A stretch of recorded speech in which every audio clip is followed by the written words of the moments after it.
Hello? Hello! It's time for some Tadpole Treble.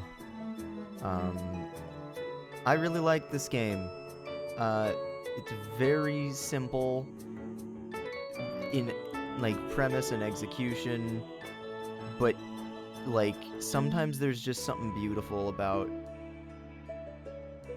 You ever think about how hard it is to make a video game? Yes. Yeah.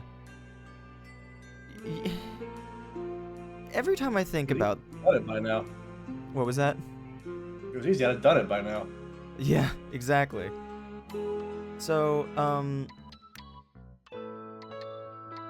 oh, I could have been playing stuff from the music player this whole time? Or... not really. Back. Leave. Hang on, Dachi just asked me if I'm screaming tonight. Ah!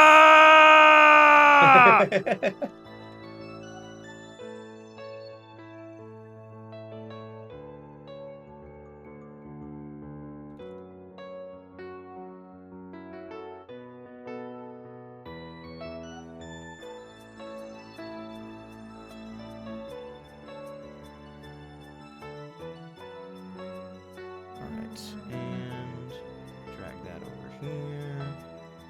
Well? Correct. So, Well. well, kiddo. What do we have here? We have some fishy, froggy business. So, I'll talk more about my special, relationship with this game after we get started. So, I'm gonna just start file 3 up. Hello, what's your name? Tad. Nice. That's me. Oh, that's cute. Oh my god, that's cute. When there's more than one, they're looking at them. Oh no, oh that's cute. That's cute. Ah! That's what I get for picking file 1. Anyway, so Tadpole Treble is a game made by Bitfinity, otherwise known as Matthew Toronto, who you may know from Brawl in the Family. Hang on.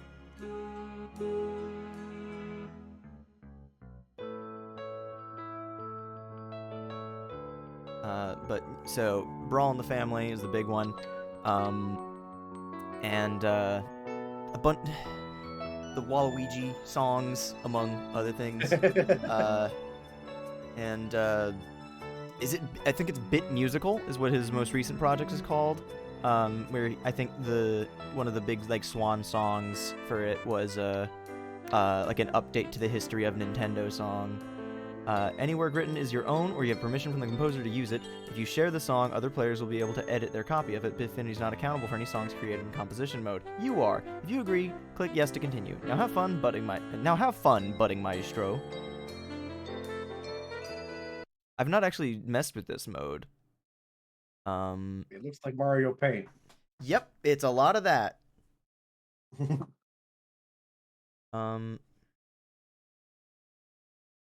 also has a podcast. Okay. I have not actually heard about that.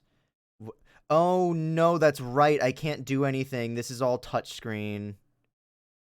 Yeah, I can't do this without taking the switch out of my game. Yeah, I also can't even exit. Uh-oh. Oops. Let's just do that. Rather than take it, if I take it out of the dock, it'll fuck up the capture card.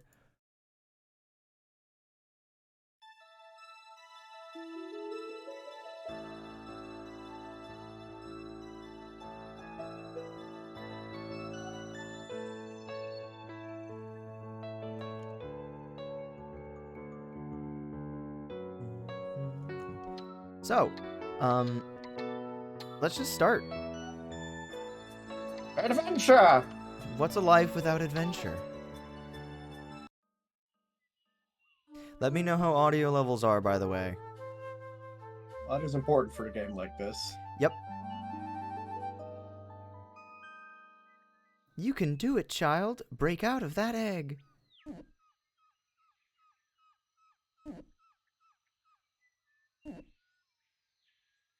Give me a minute. Ah! Can you take over for the mom? That's my girl.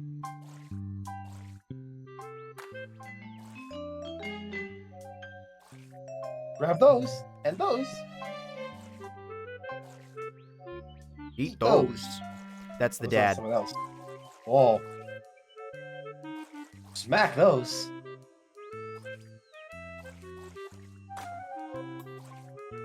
Grab those. Oh shit! I can't see. I can't see. Where's my Len? Oh my God, Len! Sometimes when playing all your video games, you feel the urge to swiftly stop. I paused to look at your message, and I got the fucking pause menu song. Your bladder might pop. Or maybe someone's calling you on the phone. Ring, ring. They'll hear us singing. It's rare. Or... Yes. Well, not super rare, but it's not. It doesn't happen every time you do it. Wrecked your friend's high score. What a pal. Or maybe now's the time to clean up your act. Hey, pass the soap to take a shower 'cause you smell. Well, You suck. You smell. Thank goodness we can stop for a spell and sing along. Pause menu song.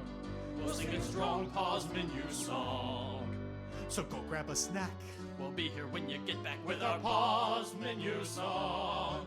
It's a pause menu song. It's the pause menu song. That's right. It's a pause menu That's right. song. Sing that pause menu song. Yes, sing this pause menu song. Yeah, use that toilet. Free me from the pause menu song. We're trapped here forever. We're trapped. Help! Pause menu song. Fantastic. Help! Here come the men. Here come the men in suits. Anyway, thanks for the 10 cents, for 10 cents, Len. I'm gonna start this over just for the full run. Also, congrats on birth. It was Dragoni's birthday, so the 10 cents should be going to Dragoni. Egg. I can't believe you stole my dime. Now I'm gonna starve. I don't remember what your player character's parents are named off the top of my head, but I know that all of the characters in this game are named after music stuff. It's very, very, very cute. But so I am playing as Baton. She is a cute little tadpole, obviously. And your goal is to swim the best darn job that you can, and you smack those things. And you pick up these little sparkles to get extra points. You pick up the pearls for completion bonus, and you can also hit the reeds for a little bit of extra bonus, but it's not required.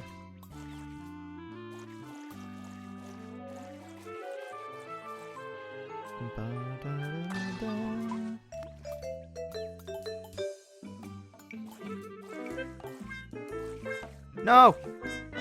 I was trying to dodge out of the way to make sure I wouldn't bump into him, because that can fuck you up.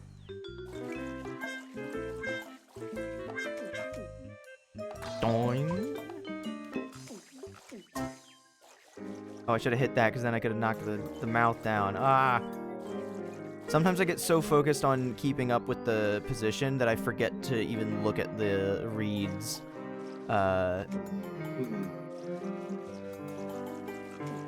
Because sometimes getting from note to note on time to get all the little pearls or bubbles is deceptively difficult. Or at the very least, my brain perceives it there as such.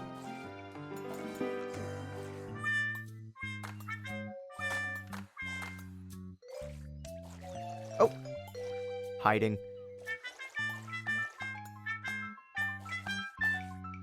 Ooh. Yeah. It's not as tricky as it looks because you have some leeway between the lines and spaces, but I didn't realize that my first time. So I was like, what the fuck? This is impossible. No, it's way more lenient than you might think. And you also have a health bar, so you can just get hit. Wait, Tom, that's too far! Also, you have a super meter, And now you can break all the little spikes.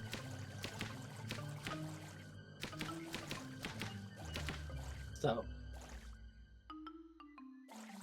Fiend. No! oh well. I missed Baton's dead. I missed one bubble. I hate my life. No! Baton! Follow the sound of my voice!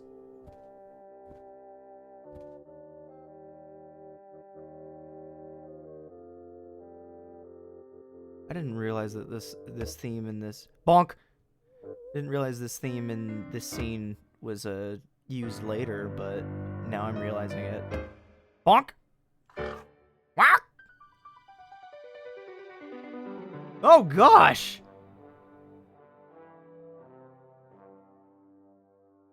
Bom bom bom bom bom bom. Well, we're not all the way at home. Lost. We cannot get back to the tadpole pond.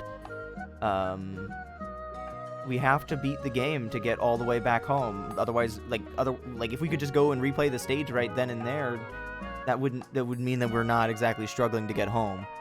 So we gotta pick a stage. Also, fun thing that I really like about score. Yeah, there is an achievement to get the worst score. It is deceptively difficult to get absolutely minimum. But yeah, this game's music is so good. All right. You can't just hit every obstacle because you'll die, right?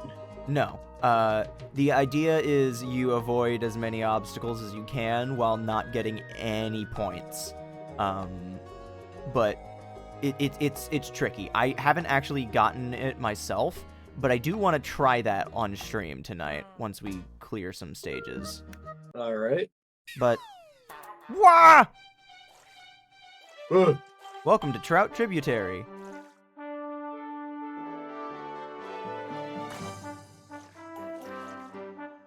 Let me know how audio is again, both in terms of timing with the visuals, because a few times I've used my capture card, I've had a couple of issues with it being slightly offset from the visuals, or the audio being offset from the visuals, and I don't like that, especially not for a game like this.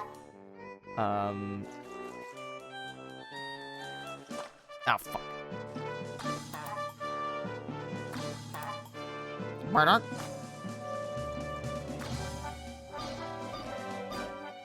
Yeah, pretty much everything is supposed to be timed to the approximate beat of the song.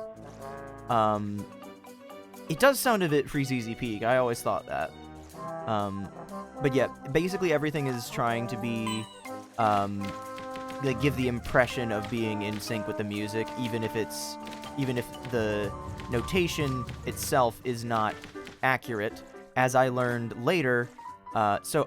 There's another, my favorite song in this game is obvious if you've been following what I've been up to recently, but my second favorite song in the game is one that I've been trying to put together an arrangement for. Hang on. Big fish.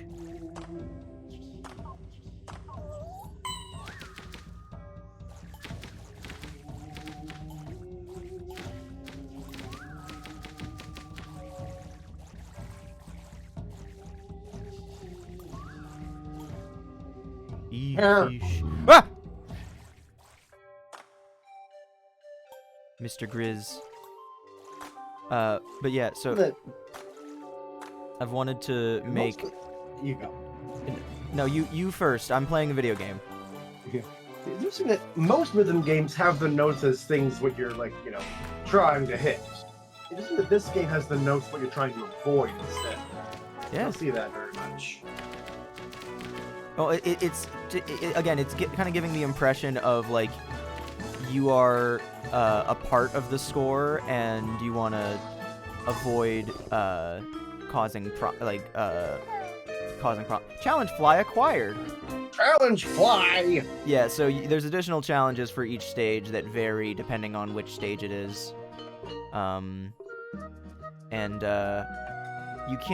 You don't necessarily know it. Yeah, there's gold in them There's thar gold hills. in them thar hills. I think that has something to do with hitting some of the symbols. I don't know. But yeah, love it when my low score and my high score are the same. Turtle pipes. That usually happens when you have one score. Exactly, but it's just very silly seeing them on the same stage. Turtle pipes. What a friendly looking turtle. This is a turtle-ass song. Yeah, so what I was gonna say, as long as we're on a slower stage and I've got a little bit more time to breathe, this game does not perfectly adhere to the treble clef that you see at the beginning of each stage, that little reed that kind of curls in on itself. That's a treble clef, which implies that you are reading the same kind of same way that you read for like a flute or a clarinet or a trumpet. They use the same treble clef, which means that different lines in different spaces mean different things. Bass clef is the other way, or is the other most common one. But I'll see if I can. Also, I was trying to find a way to integrate the fucking. Am I not turtly enough for the turtle pipes? I was trying to find a way to reference that, and I couldn't. But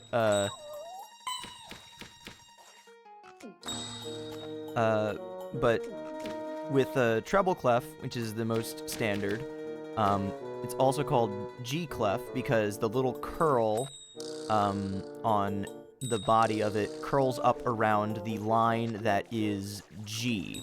The spaces on treble clef are F, A, C, and E from the bottom to the top. Yeah, and for the and for the lines, it's E, G, B, D, and F. Every good boy does fine. Exactly. Or empty garbage before dad flips.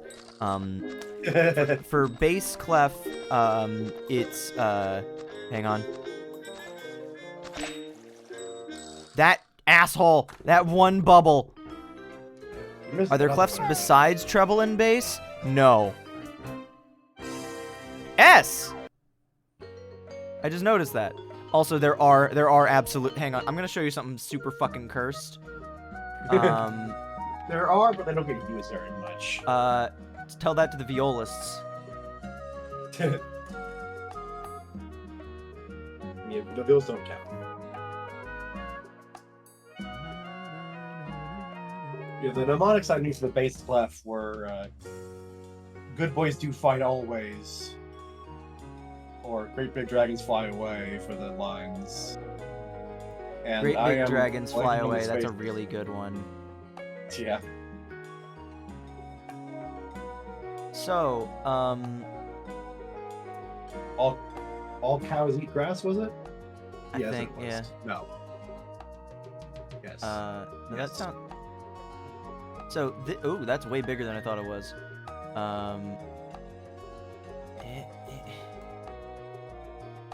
Fasig. Yeah. So alto clef. Huh. Alto clef is this fucker. Yeah, it's a good thing I'm in the chat to carry your entire stream. I'm gonna have a hard time focusing. This game is not exactly easy to divide attention on. But yeah, so alto clef, that C in the middle, that line there, that is middle C. Like between bass clef and treble clef, the ledger line below the staff is C. It's called middle C, and that's the same on piano when you have the grand staff. It's like the point that they meet. Alto clef is a clef that's dead in the middle. Tenor clef is taking that and then just shifting it up a line. It's mostly used for weird trombone and cello stuff at high levels. You don't really use it, but alto clef is exclusively used by violists, to my understanding. It's cursed as hell. But anyway, the reason I mention them is because this game doesn't actually follow those clefs, follow the alt or the treble and bass clef super strictly. It mostly just kind of goes based on giving the impression of doing it. But one in particular, when I looked at it, I was like, oh, that's bass clef, but it says treble at the beginning. Yeah, alto and tenor vocals, yeah, but those they don't exist. As a tenor, if you give me alto clef, I will kill you. or a tenor clef rather. Just give me treble clef. That's the only thing I can read. Well, okay, I can read bass clef, but like I'm not gonna learn a whole new clef for a choir thing. Ow. Yeah, if I recall correctly, based on the Kickstarter for this game that Matthew set up, this was an incentive that was met. I mean, like, it's a pretty fun little stage idea regardless, but particularly because, you know, his space in the Nintendo community, you know, fan service gets you far.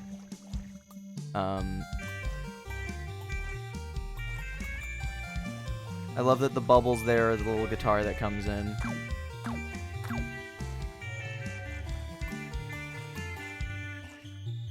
But yeah, it's mostly to give the impression rather than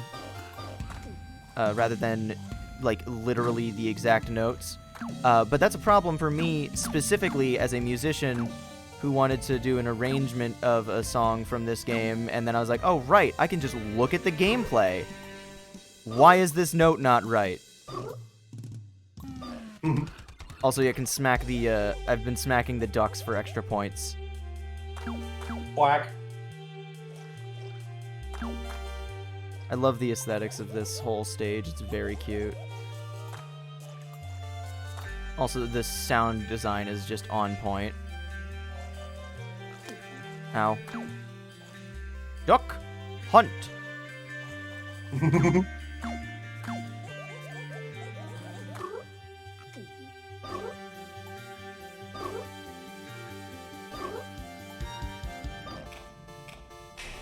Oh, fuck! I think that's the only one I missed. There might have been one earlier, I don't know. Oof. Yeah, there is a thing you get for getting all the bubbles on a given stage. I have not done it on too many stages. Ow. I also just gotta remember that I've got a fucking invincibility button. I should use that. I constantly have to remind myself of it.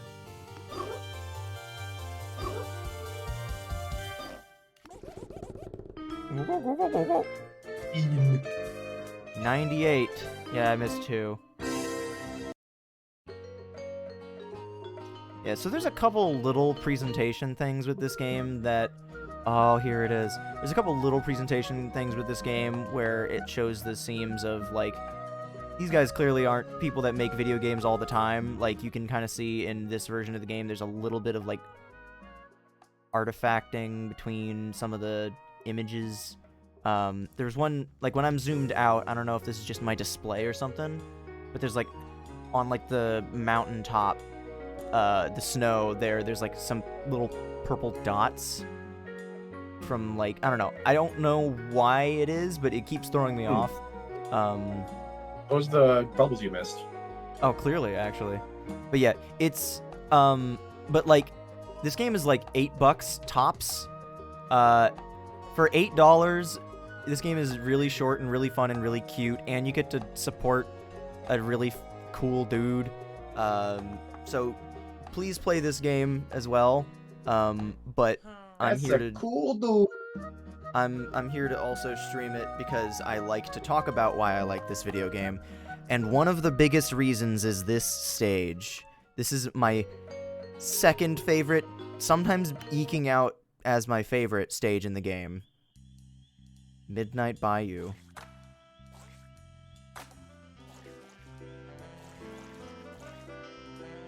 Why, hello, Hey there. Tadpole, on this midnight rendezvous.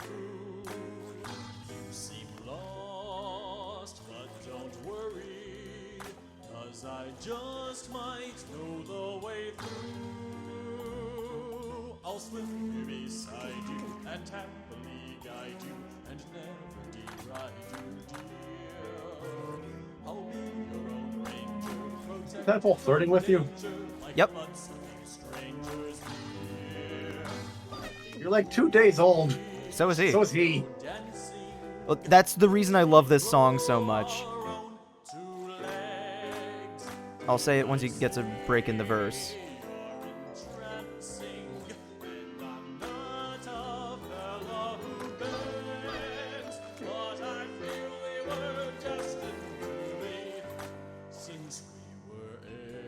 Just the whole idea of like, we're destined for each other. You are the only woman I've ever loved. They're like 5 hours old. That's fucking hilarious. It's so silly.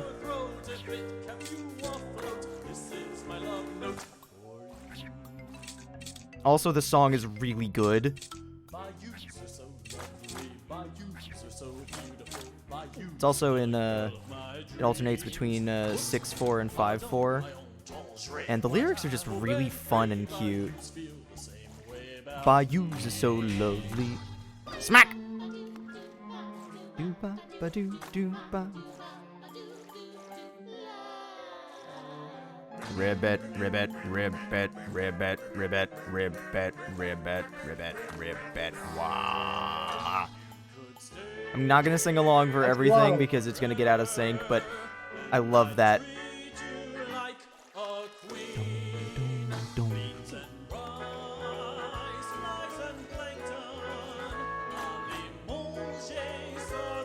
No! Ah! Oh. Fuck!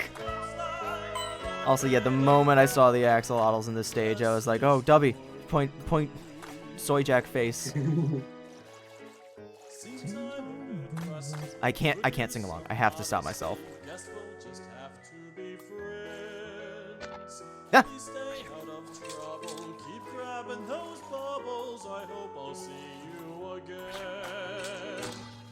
Smack her! Smack her! Smack her! No! Ah! I'm flubbing everything. I'm trying to show my mastery of this video game.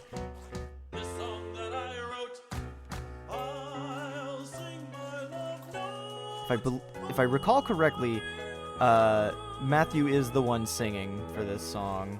Yeah, it sounds like his voice. Aww, little heart.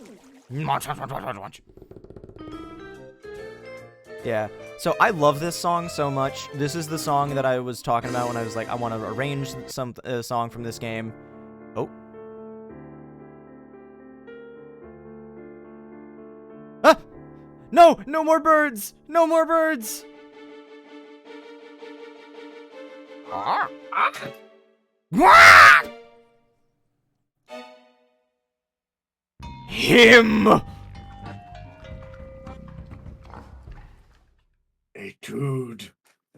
Etude.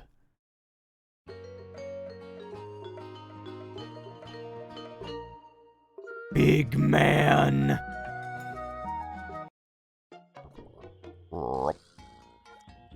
Thank you for distracting that snack from me.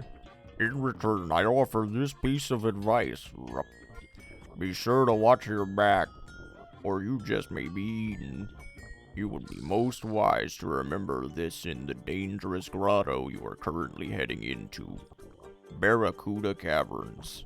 The beast that dwells there is an aggressive foe, but his eyes are quite sensitive to light.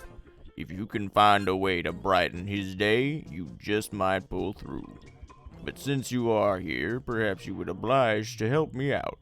You see, I desire bubbles.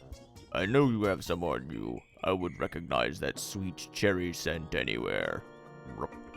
If you give me your bubbles, I'll give you some nice rewards.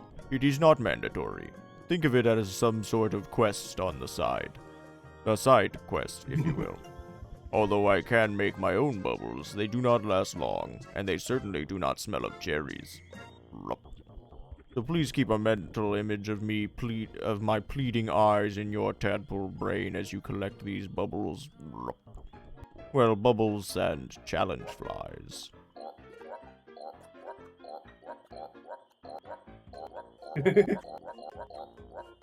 Bubble Bank! Welcome to the Bubble Bank. I'll hang on to your bubbles in exchange for goodies accessible from the main menu. Whoa, 487 bubbles. I've picked the right horse to bet on, clearly. Keep up the good work. You have my gratitude and my rewards. Enjoy them. Yeah, so you get access to the bestiary, as well as a music player, and so on. But more than anything else, the reason I love this is Etude is just really fucking funny. I suppose you're wondering what challenge flies are. They're quite rare indeed. Each area of this land only has one, and to capture them, you must perform certain feats to draw them out. For instance, one challenge fly may come out if you hit all the bamboo in an area. If you're having difficulty succeeding, do not neglect your treble charge meter. Once it is filled, simply hold your attack down to charge your tail. You will temporarily enter treble mode, which allows you to break through rocks without taking damage. In exchange for this enlightening suggestion, I expect a meager reward. Please bring any challenge flies you find to me. I'll be sure to give them a good home. And by the way, I have been charting when these creatures appear as well. I might even consider sharing my chart with you, if you bring me enough bubbles, of course. Yeah, so...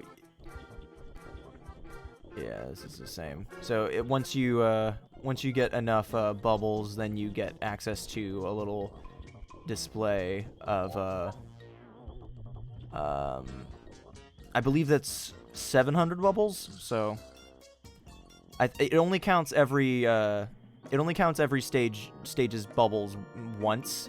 So like you get a high, like basically to get 100% on this game, you got to get all the bubbles for every stage. And that gradually unlocks things. Yeah. But yeah, let's talk. I feel bloated. Don't get me wrong.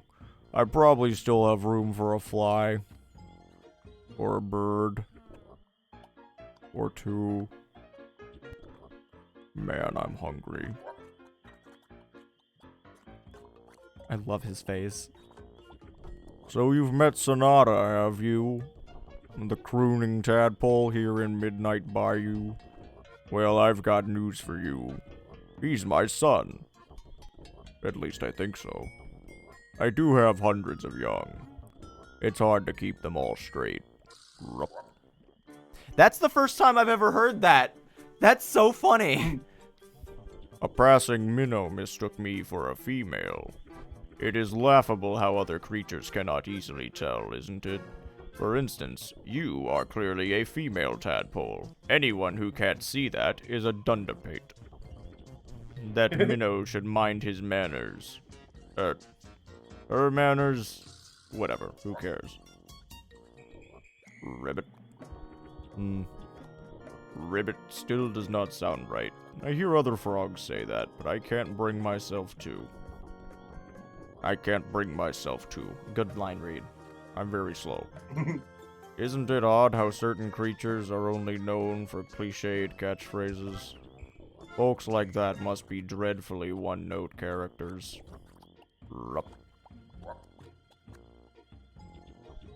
I can understand that family is important.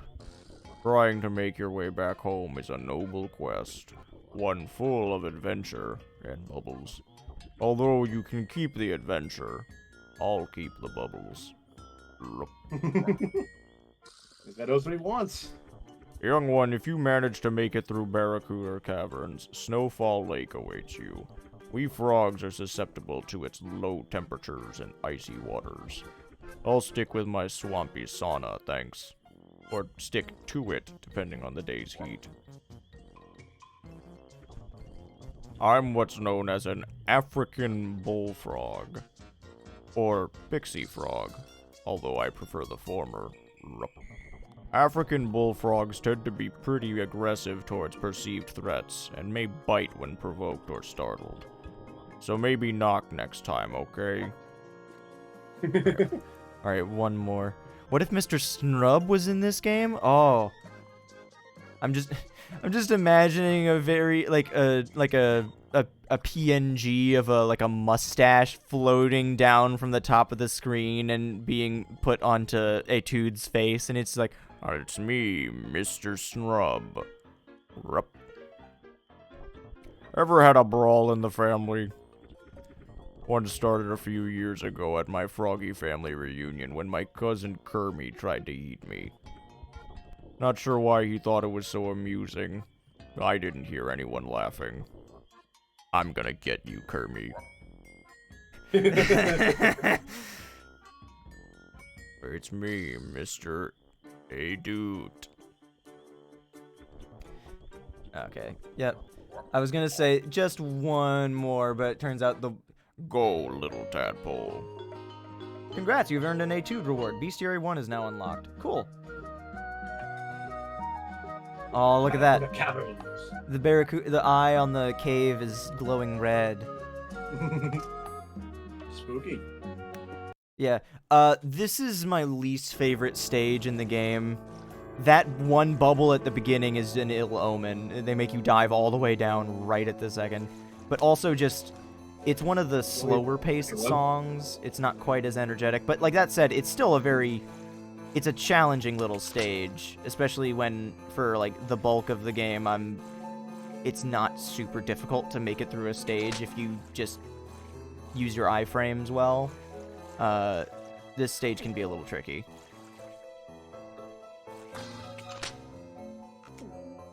They're also pretty generous with health most times, but if you get flabbergasted or surprised by the fucking barracuda, you know, which I think it's absolutely the intent. But that doesn't mean that I have to enjoy it. He is mean and I do not like him.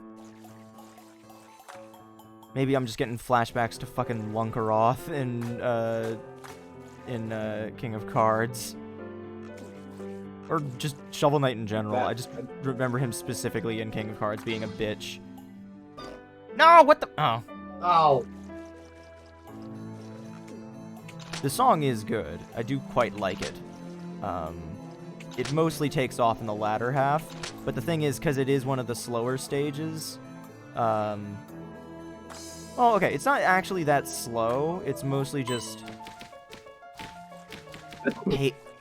It's tonally very different, and it's not the kind of thing that you usually expect from a rhythm game's soundtrack, where you think it's going to be, like, very upbeat and excited. Also, there's the constant threat of death.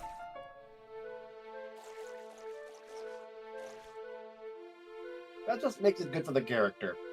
Lunkaroth is in Pocket Dungeon now? Oh, God. Lunkaroth, no. Treasure map. Ah, that's cute. You can hit this X. What, Kingdom Hearts? I mean, I wouldn't be surprised if someone... Ah! Smacker. Something I didn't notice until this playthrough is the Barracuda has a scar over his eye. You kind of have to pay very close attention to what you're doing in this game, so there's a lot of little background details that I don't get to appreciate. I like when it turns into a pirate shanty, it's fun.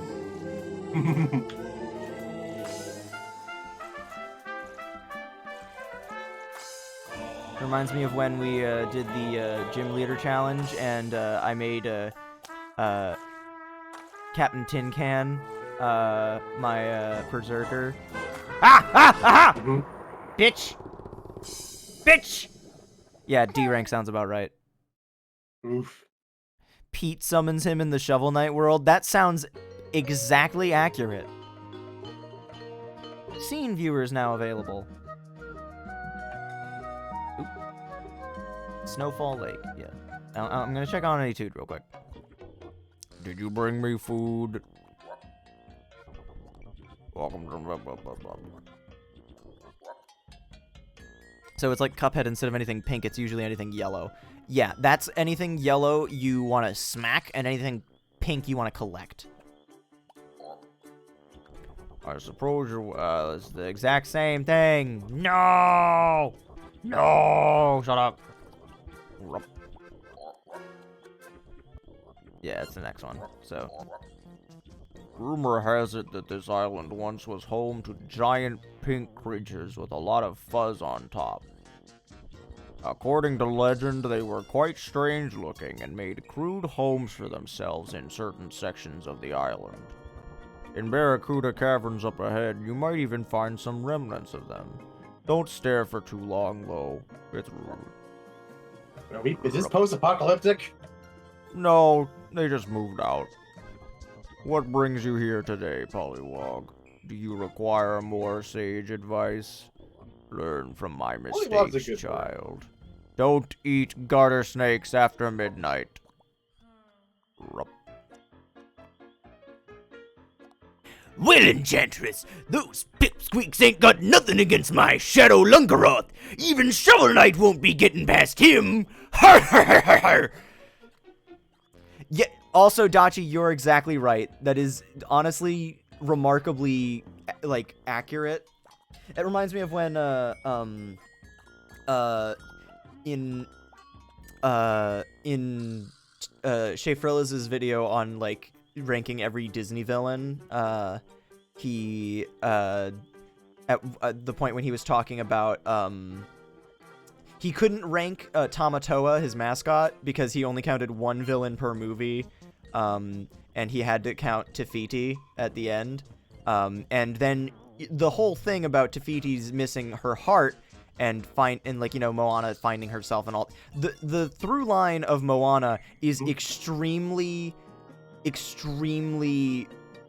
resonant with Kingdom Hearts. And then he said, like, it would be fucking perfect if Moana was in Kingdom Hearts 4, because imagine having Maui as a summon, where he turns into, like, the big shark or like the hawk, or more crucially, a Tamatoa boss fight.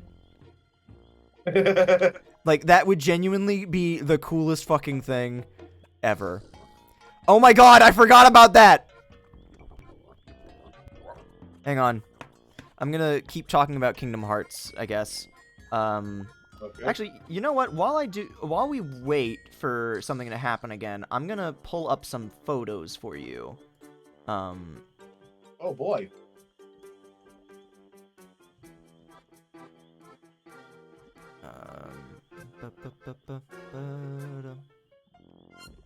What, Len? You have a problem?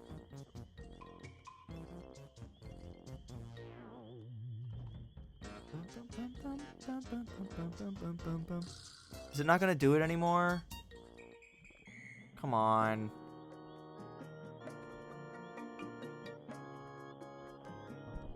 This background music is my greatest work. I had to train 70 mosquitoes to play it non-stop. And if one of them gets tired, it's supper time. Right, he goes home to eat, then comes back fresh as a daisy. Hey, I'm not a monster. It's like the fucking scene in Cats 2019 when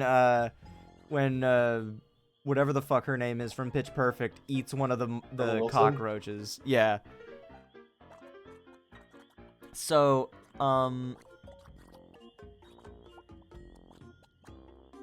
let's start with this one. That's a big ass image.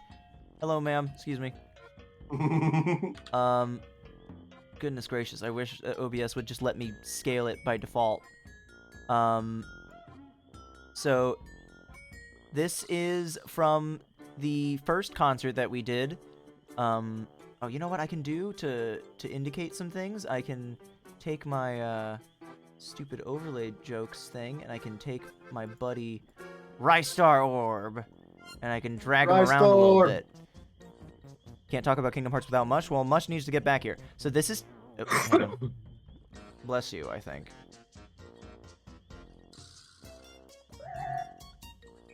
I keep meaning to add Rystar Orb as a point redeem. Oh no, it totally is doing it. Did you notice that? when I moved off of the option, the screen zoomed out. Huh. So it has been doing it very slowly.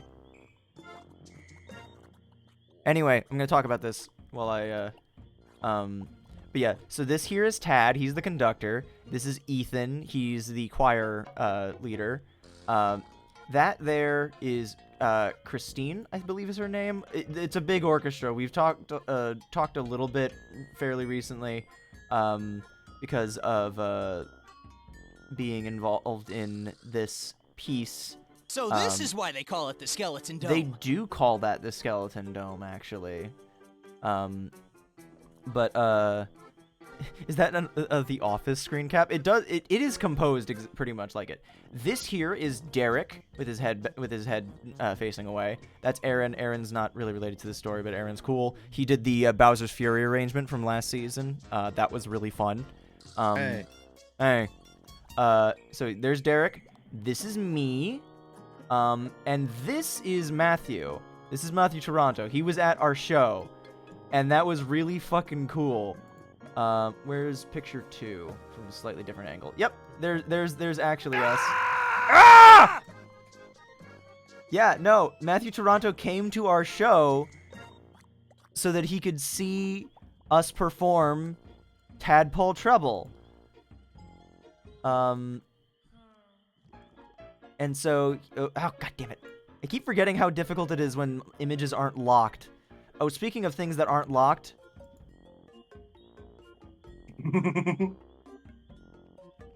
Yeah, the screen slowly zooms in on Etude as you stand on it. It's Matthew Toronto! Ah! But yeah, so this is everyone that's involved in the production. Tad, Ethan, Matthew, Derek, myself, and Rystar Orb. But yeah, so Tad's obviously the conductor. Ethan's the choir conductor. Matthew obviously wrote the song. Derek arranged it, and I got to sing the solo.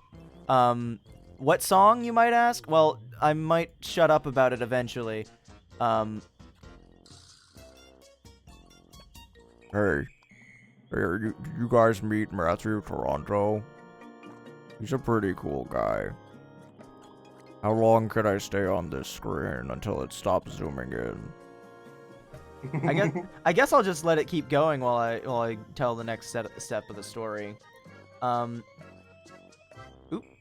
that's a bit different size-wise. So this is the basket. The BGSO doesn't do anything for profit, because we don't get the rights to perform the music from stuff. It's a little tricky to get in touch with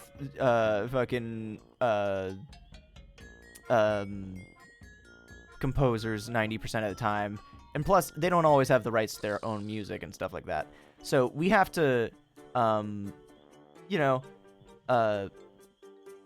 like make money off of donations. So we do raffle baskets every season. Last season, or the season before last, for the RPG show, I put together a basket for the Bug Fables medley that I did, where I gave away one of the, I got an extra plushie of Tangerine when the makeshift campaign was running, and gave that away. So for this raffle basket for Tadpole Treble, this was contributed to by a bunch of people, but Matthew specifically, you can't even see it in this image because of how much plastic there is around it and how small she is relative to the rest of it. But Matthew brought in a plush of Baton from the Kickstarter campaign and gave her away in the raffle basket, as well as the travel guide, and then someone else contributed an eShop gift card so someone could go and buy their own copy of the game. You can barely tell what it is behind the plastic wrap, but I contributed a cowboy hat. Why a cowboy hat, you might ask? We'll get to that. Someone brought a frog sippy cup thing. I don't actually know what that purple thing behind the Luigi gift card is, but it's probably relevant. And then there's also this little jar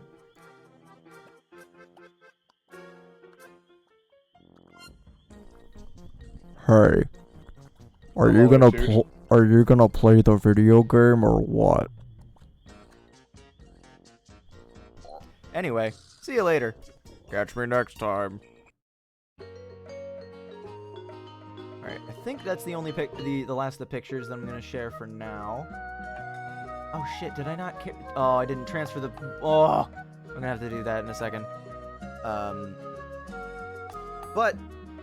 Okay, yeah, no, last thing that I'm gonna talk about before we move on to, the next stage is...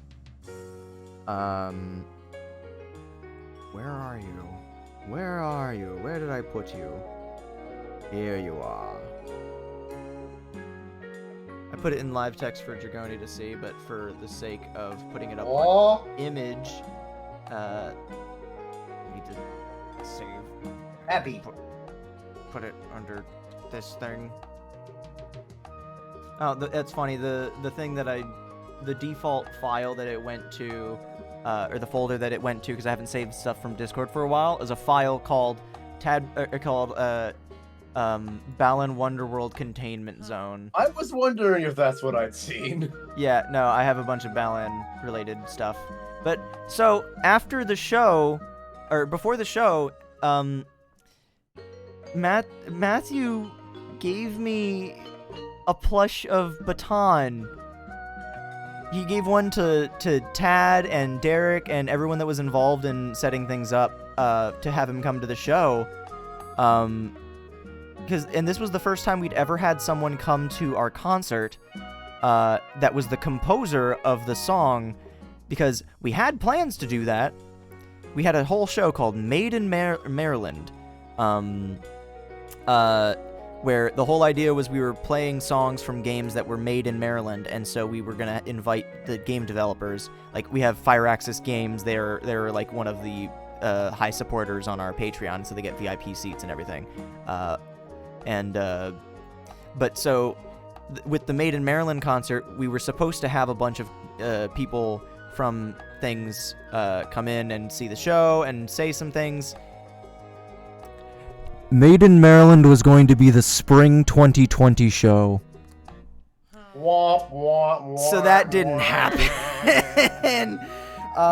We ended up doing it for the fall 2020 show, but we had to record it remotely, record it from the, or no, it might have been spring 21, but we weren't able to get everyone to come to the show because we were still sort of on lockdown. So we recorded it and then did a video premiere, and people like recorded stuff in and came in.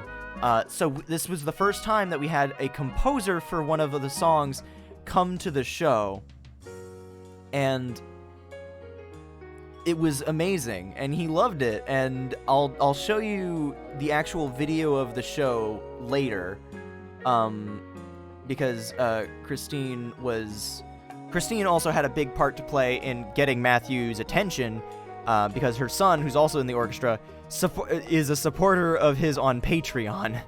And so, you know, imagine how strange it was to... Whoop! Got him. Hup! Anyway, so it was cool. It was really cool. And I'll talk more about it later, but for now, what was that about Freeze Easy Peak earlier? This is extremely Freeze Easy Peak. It's also cold as balls. Oh my god, are you kidding me? How did I miss that? Probably because I'm distracted by talking.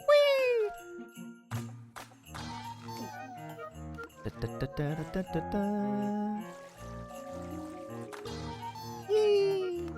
She's having such a good time. I would be way too distracted by how fucking cold I was. Ow. I love that when you have a streak going, you get a little spotlight shining on you. Whee! But yeah, so now water is going to get really cold, and so it's going to hurt if we're underwater for too long. So we got to make sure that we... Stuff is an aquatic creature. Yep. Yum. Munch. Yeah, generally you need your water to breathe.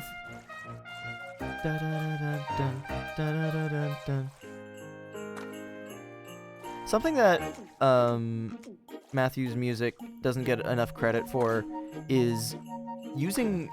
Matthew's a pianist, but he doesn't play all the other instruments, so he kind of has to make MIDI versions. And it's really hard to make MIDI sound the way that you want it to, and be expressive in quite the way that you want it to.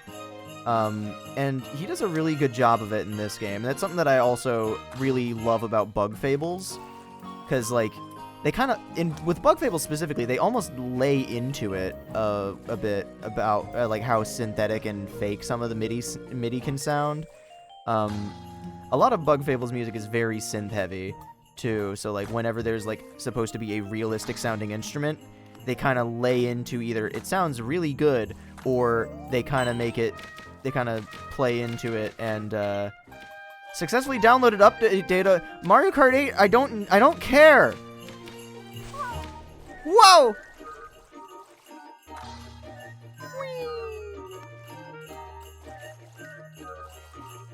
Smacker. That was cute. He did have a few other musicians do live parts. Yes, they are credited there in the credits. That's generally the place that you're going to. Yeah. Gusty Rapids. This is one of the stages that fucks me up. I enjoy this stage more than Barracuda Caverns, but this is probably the stage that joins Barracuda Caverns as having my lowest scores. Because it fucks with my head. Help! Help! Help! You're going the wrong way, buddy! This is wrong! This is so wrong! Even just from a regular, like, outside of my position as a musician, this just fucks with every instinct that you have. Like, platformers, you always go left to right, never the other way around. This is fucking killing my brain.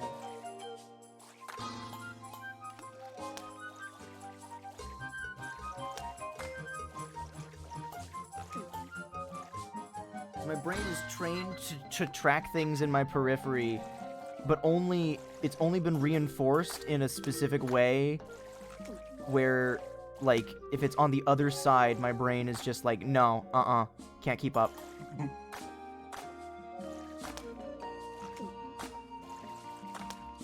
Ow. Yeah, if you try and just brute force your way through some of the... Oh, smacker! I got a gem. What's that for? I don't know. Licky. Gotcha.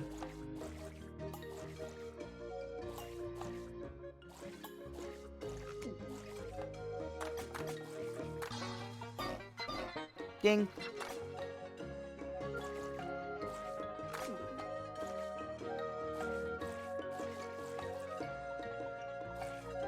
I love the banjo in the back. Ding.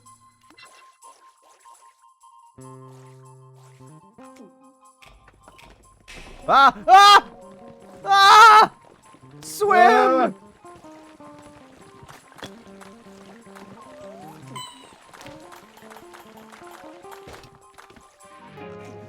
It's a tough tadpole to break that. She's a very strong girl. Ah! A badger temple. Smack her! Smack! Oh, fuck. Smack a No! Ah! Oh! I've activated the booby traps with failing my smacker! Smacker! Green.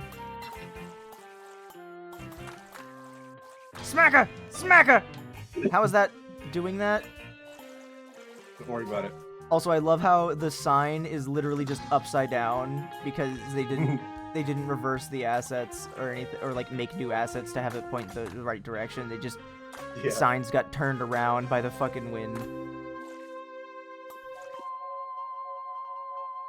Also, I talked about this briefly in the previous stream, but it's really fortunate. Oh no! Oh no! Ah!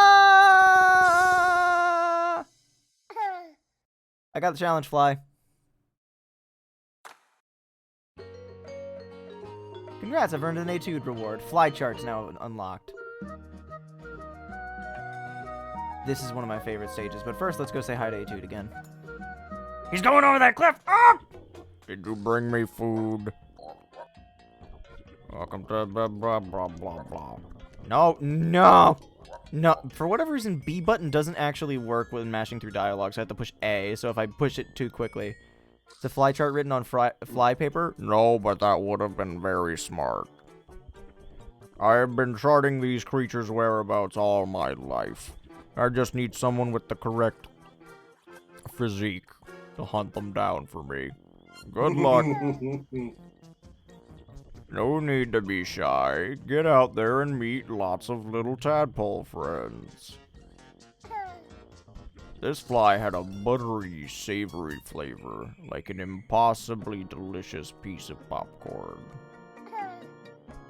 Take the world's most decadent chocolate and add wings. That should give you an idea of this delicacy. Bamboo fly. Make some noise in this stage. Liven things up using the bamboo.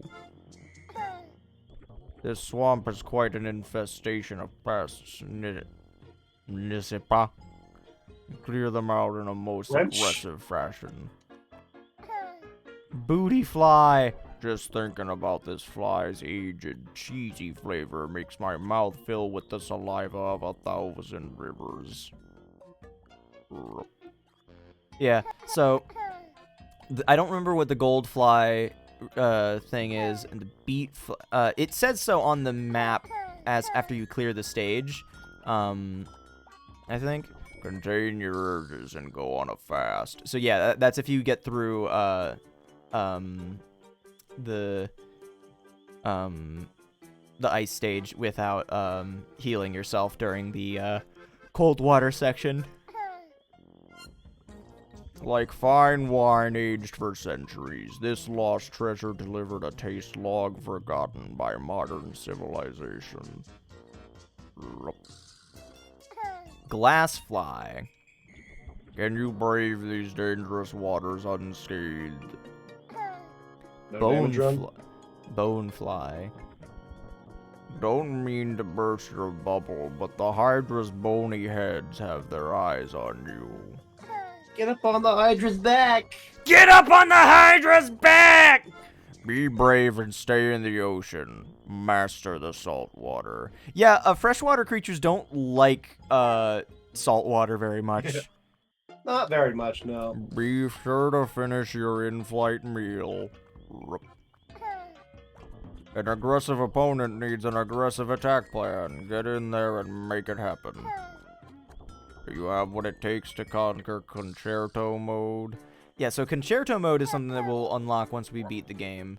But it's a mode where you play through every stage in order without failing. It's a lot. I have not done it specifically, but I probably could after we beat the game once, just because at the time that I first tried it again, I was hot off the heels of my first playthrough, and I was not super, Barracuda Caverns fucked me up. And there are some tricky later stages that I think might end a couple runs.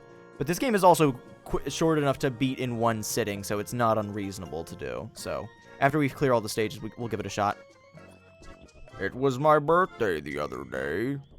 My squirrel friend jovially remarked that she hoped that, due to my age, I would not croak soon. I find that term offensive. My uncle croaked himself to death. It was not a pleasant sight. Wow, rip that guy. Take a whiff. That aroma entering you nostrils is called swamp gas. When the surface of a bog rots over time, it seals in the soil underneath. The resulting lack of air causes the lower layer to decay, forming swamp gas. Have a nice swim. Rumor has it that this island once was we read this one already. And we read this one already, too. I heard the distinctive croon of Sonata earlier. Was that you he was professing his love to? If not, well, forget I said anything. Rup. Yeah, shush. I must say, it's nice being an African bullfrog. Larger than most invertebrates. Able to adapt to water or land environments. It's fairly easy being green.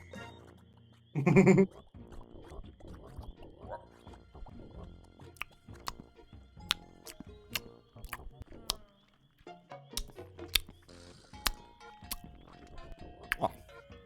Sorry, my mouth was dry. Do not feel obligated to visit me if you don't feel like it.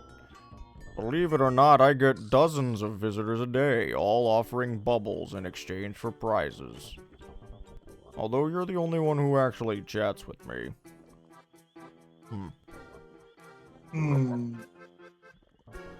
Young one, if you manage to make it through Barracuda Caverns, Snowfall Lake awaits you. We frogs are susceptible to... We read this one already.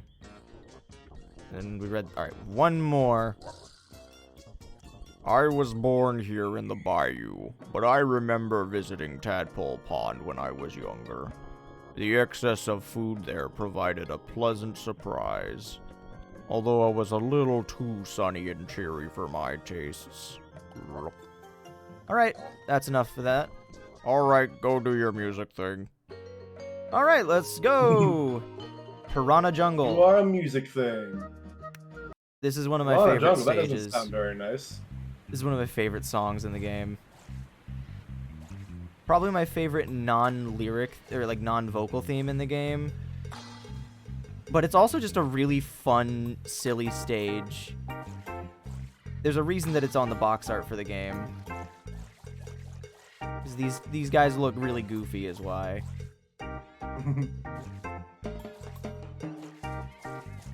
It's also one of the most upbeat songs. Like, things are moving fairly quickly in this game, or on this stage.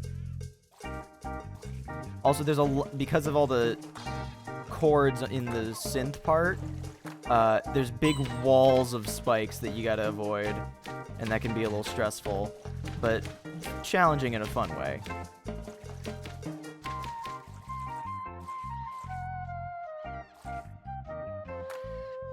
It also does feel a little bit like Lowrider. I don't know what the deal with the spiders and bubbles are. Oh, you know, bubble spiders. I think that's an Amazon thing.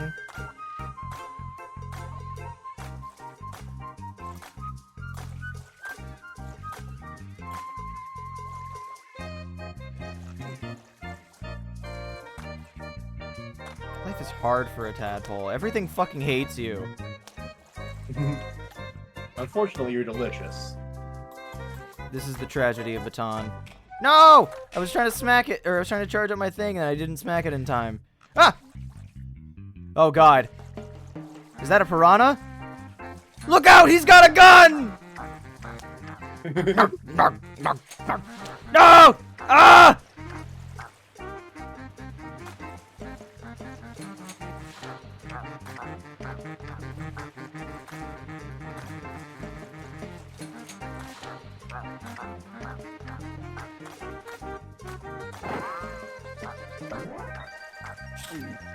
Ah! Woo!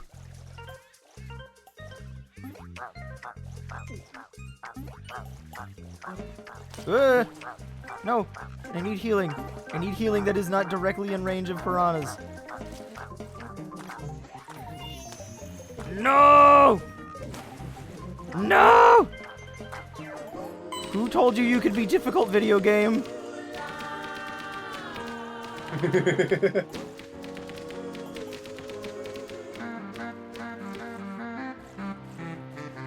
La la la la la la la. Wait a minute. Singing, piranhas, plants. Ah! Is this Mario Wonder? Ah! It is. La! La! La la! La la! La! La!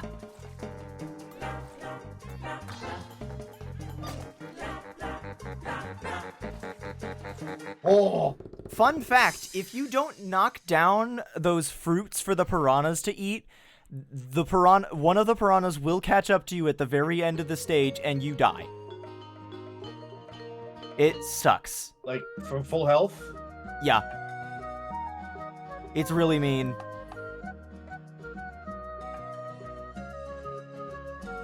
Singing fly traps are very cute. Anyway, I gotta take off my sweatshirt for this. Hang on. It's hot down here. And by down here, I mean down in Thunder Creek.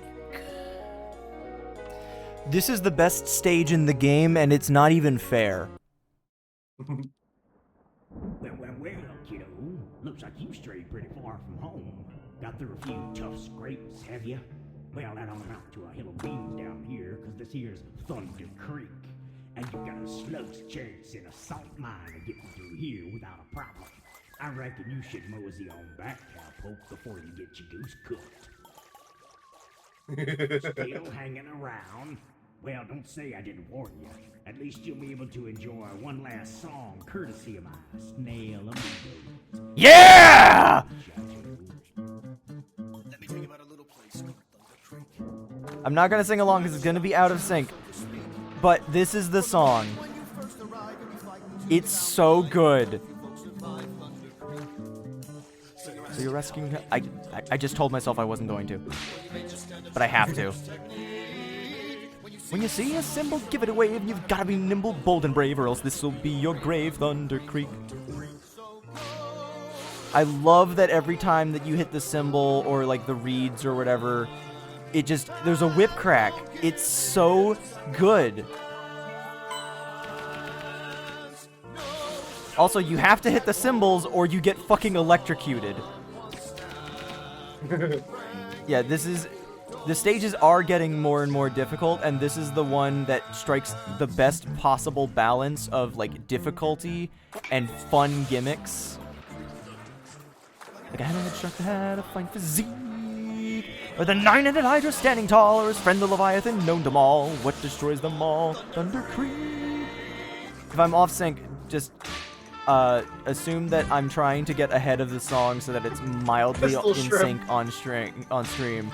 Also, yeah, the pistol shrimp are just so fucking inventive and silly. Also, they're shooting holes in the screen.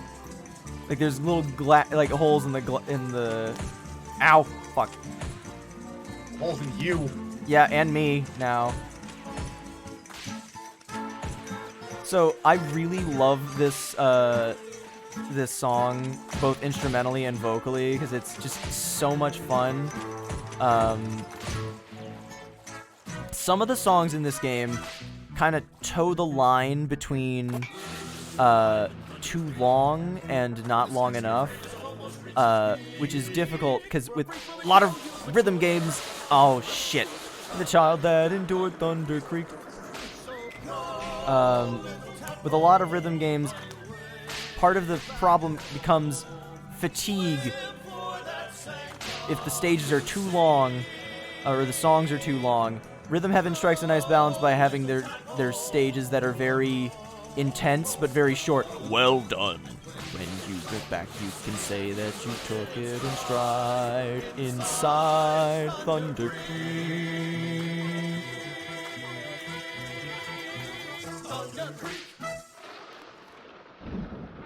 Yeah, that's the best song in the game. It's not even fair. Like, it's the best. It's the best. It's worth the price of admission. Pay $8 and you get Thunder Creek plus the rest of a very good game. Yeah, more like Blunder Creek. I fucked up big time on that. I was trying to be entertaining. But yeah, Thunder Creek is the best song in the game. We're doing it again. Well, kiddo. Looks like you strayed pretty far from home. Got through a few tough scrapes, have you? Well, that don't amount to a hill of beans down here. This here's Thunder Creek. And you got a slug's chance in a salt mine of getting through here without a problem. Yeah, so the other day when we were playing Minish Cap, I kept saying, like when we were talking about the slugs falling into the water, and I just started saying, "You got a slug's chance in a salt mine of getting through here without a problem." This is what I was referencing, because I do the narration at the beginning too, which Tad affectionately refers to as the crazy prospector voice, before shifting to like a proper singing baritone voice, which I'm flattered that he thinks as much. I mostly just do silly voices and don't think about it too hard. And it's just a really good song, and it's fun to do all the parts. It's like when you're singing to yourself in the car and you sing all the harmony parts or whatever, and then the guitar solo and everything. That's just me doing that on stage as a lead. And it's wild that I got to do it for Matthew Toronto. I believe he's also singing in this track, but they did bring in other vocalists for this game and this song in particular.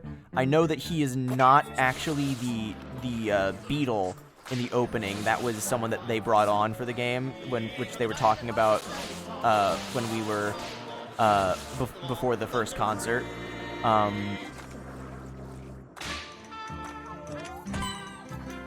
It's a waste to use this now, but it's fine. But Todd, no! The snails! Also, yeah, they say, like, they're snail amigos. All the rocks in this stage are the snails that are singing to you. So when I'm doing the performance, and I say, at least I do treat you to one last song, courtesy of my snail amigos. I like gesture to the like the choir and the orchestra, because they're the snail amigos that are playing the song. No, wait! Oh! I forgot about the X! Well, I guess I'll have to do it a third time. Ow.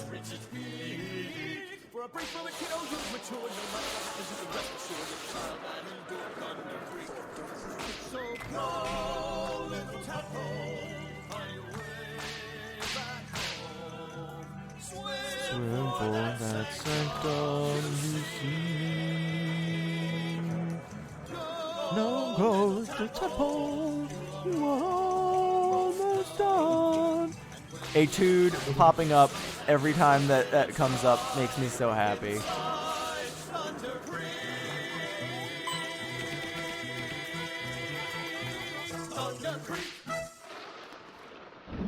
Alright. I'll do it one more time after after we get back home. I'll return to it and I'll actually, no, I haven't seen the X. I don't actually know what happens if you hit the X. I'm going for the X. Also, I love that the bullet hole in the Thunder Creek sign is right where Baton is on the opening. It's very small details. These are the kind of things that you can do when you are the artist and the composer and basically the main guy doing everything. I mean, presumably other people could have made that decision as well, but it's just a cute little detail that lines up, and it makes this whole thing feel extra special. Also, the song refers to the 9-headed Hydra that tried to swim through Thunder Creek and then fucking died. That's the Hydra's heads that Etude was referring to. Yeah, and the challenge fly. Oh shit. Because you gotta get all the bubbles that are in the skulls in the water to get the challenge fly, which we did get already, so that's good. Don't give it a second glance. Shout out to Derek, who, with his arrangement of this song, went out of his way to do like a vocal synth. Like, whenever you're making an arrangement in MuseScore or Finale, which are the music notation software that's most common in the orchestra,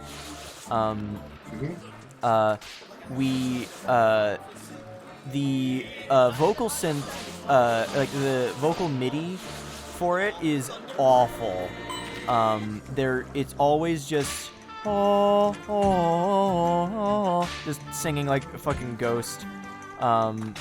and it's very dumb, and it also is very, like, inarticulate, so it makes it difficult to, like, parse what words are supposed to say what way, or be said what way, and, like, where the articulation is for certain things. It's just very imprecise, more so than with other MIDI stuff. So Derek went out of his way, because he has a vocal synth software, I don't know which one, but he wrote out all of the choir parts in X. What?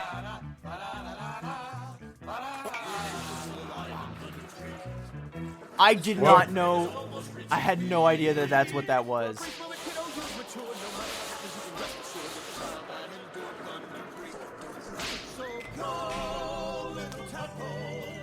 Also, yeah, I also noticed that one of the things is the hammerhead as well.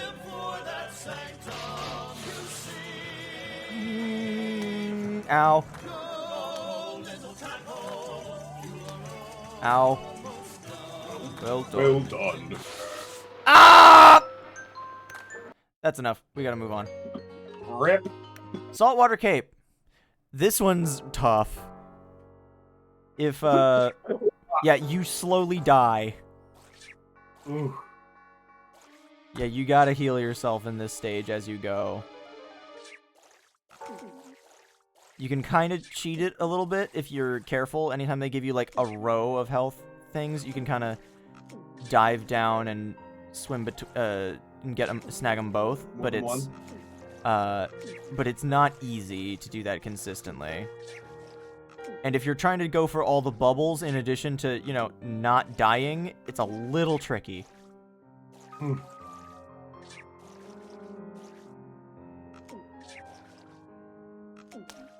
Ow. Also, if you just get hit regularly, that doesn't help. Yeah, I'd imagine.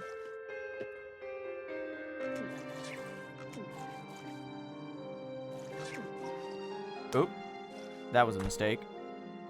Also, because of the fact that you're constantly in pain, you're not really gaining much score, which means you don't have access to your treble charge, which makes it difficult to avoid. No. Yeah, so you can't avoid things the easy way.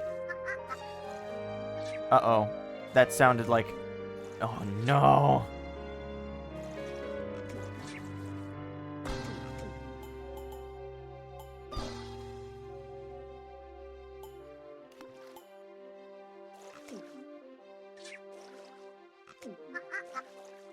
Oh, no! He's returned! No! Fuck! Ah!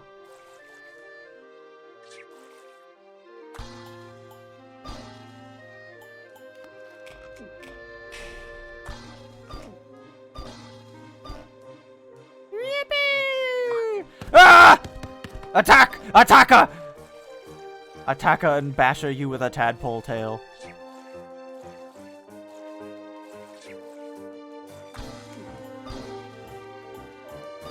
No! Oh. The game is also more generous than you might expect with things, but because I'm very musically inclined, my brain is like, oh, I have to be exactly on the beat every time. And more often than not, that just fucks me up.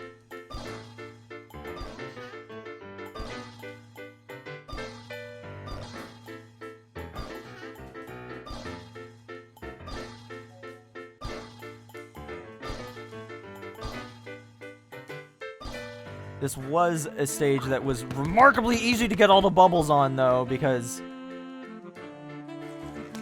of how if you get the cymbals, like a chain of cymbals going, you're basically unstoppable. Unfortunately, I suck ass at this video game. Streaming gives -10 to video games. No! No! No! Stop that!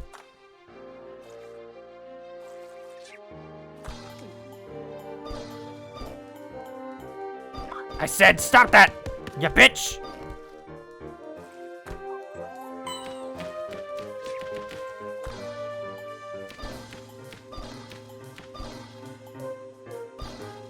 What's the challenge is why you can't leave the water, I assume. I believe so. Tadpole Pond is this way. We're almost home. How did I get a better score on that than... Alright. The bonus image of photo of the 2 vocalists in cowboy hats and the lyrics of Thunder Creek written out in Spanish. That's awesome. Dad! All my siblings! Oh, shit. Oh, the goo! Oh, God, what happened?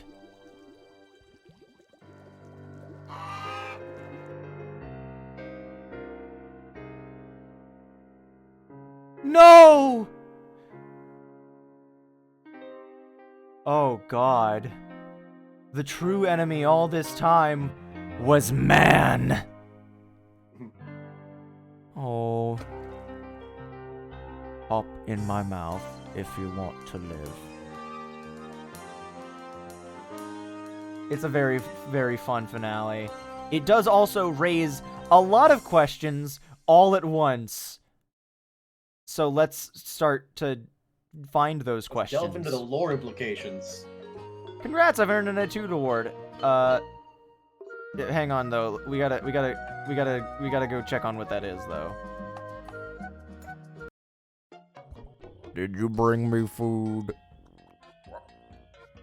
Welcome to blah blah. Oh, 1,002 bubbles. I already got them. Ever heard this one? You may be wondering what the bestiary pages are in my shop. I ate a book earlier. I thought the pictures of animals would taste like the real thing. They did not. Is the last level the fucking egg carrier? Basically. However, I have little use for these pages now, so bring me enough bubbles and I'll hook them up for your perusement and amusement. How's that for motivation? If you're heading towards Tadpole Pond, you're eventually gonna pass through Thunder Creek. That route is quite a trying one. Best of luck at getting through and bringing me some of its valuable bubbles. Catchy song, though. An enjoyable swan song one hears while being cradled in the relentless embrace of death. Have fun. Yeah, so that's why that song is featured in our show titled Survive. Behold my floating masterpiece! As it's sinking beneath the waves. Trout Tributary is rumored to contain the largest predator on the island. The monster is so hungry that he regularly devours creatures 30 times your size. He's my hero. You say a rogue pelican kickstarted your adventure? Kickstarted? I think about 1,000 dedicated folks kickstarted your adventure, in fact. Just a hunch. But if you see any of those folks, you may want to thank them. As for the pelican, though, feel free to give him what for. There's another one that I know he has to say about the pelican. That aroma entering. Wait, why was it all spaced out weird like that? The first one, I thought that was intentional at first, and then I realized. You know, a lot of bigger things might try to eat you, Baton, but this doesn't mean they're evil. They might be hungry. Maybe they're having a rough day. Keep that in mind in case I ever take a snap at you. Yeah.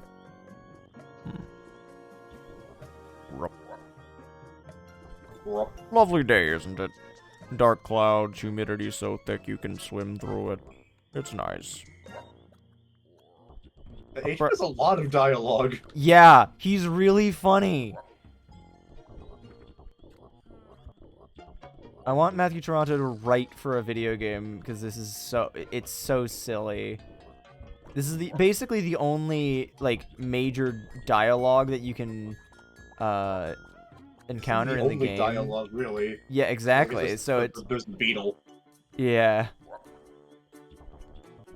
Yeah. Okay. Looks like that's all he's got to say for now. All right, go do your music thing. I mean, we're home, but like, at what cost? Oh no, my home has been covered in oil. What could be the cause of this?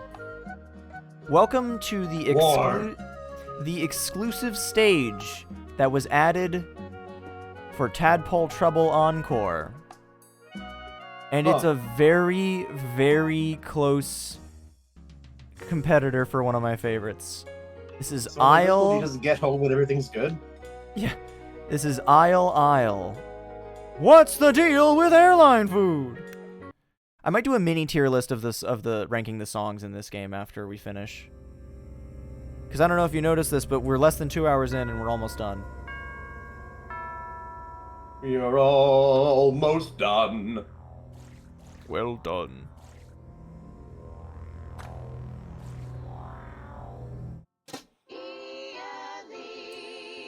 Oh. ELE, your co-pilot MVP.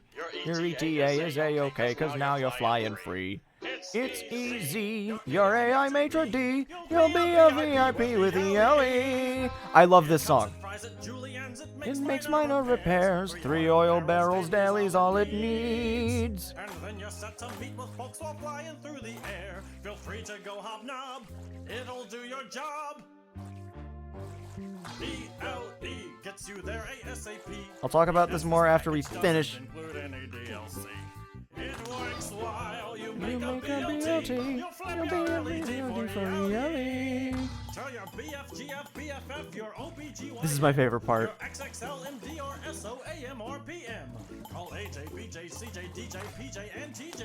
Because the CIA, the TSA, and NRA, the USA, USSR, UAE, and UK, your HOA, BBA, NFL, and NBA, GOPD, and CLGBT communities all agree that ELE's GOAT, so QED. Cooperative co-pilots are so hard to It's so find silly. so I love that he runs out of air as he's reaching the end. ELE works covertly in just so many ways. There's no need to despair. They'll be everywhere. So, I played this game for the first time In the WC. I played this game for the first time this year. And there's something extremely poignant about this autopilot disaster. There's something extremely poignant. I hope I'll see you again. No, Sonata! Did Sonata fucking die? Oh no. Go, little tadpole. Bird noises! Bird noises. You Aww, can do it, child. my parents believe in me.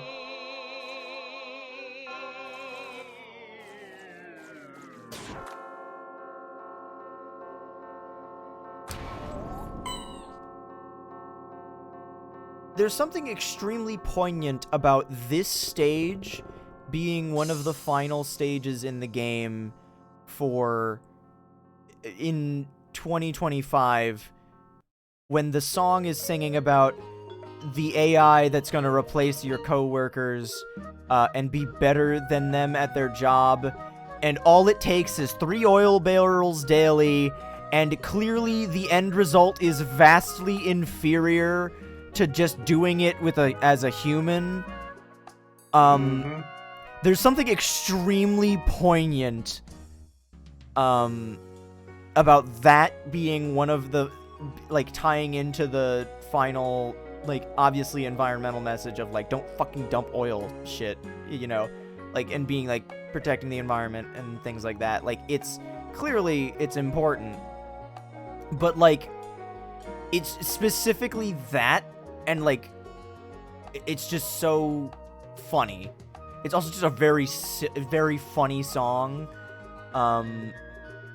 but it just becomes extremely relevant for this particular time frame, and I just thought it was extremely funny because that's because the encore version of this game came out in 2021, while the original came out in like 2016, 2015, something like that. Anyway, this is easily the hardest stage in the game, and I don't know whether or not I like it. It's really difficult and kind of annoying.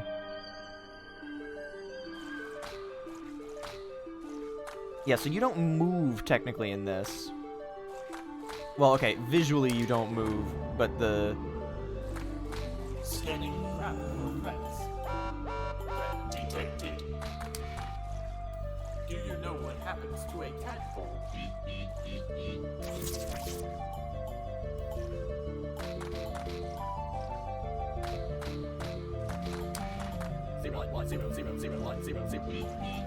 Hey, what does that mean? Dragona, you're a computer dude, right? You can translate binary on the fly, right? Think you can escape me? 00100? I think so. No, it's not it's 4.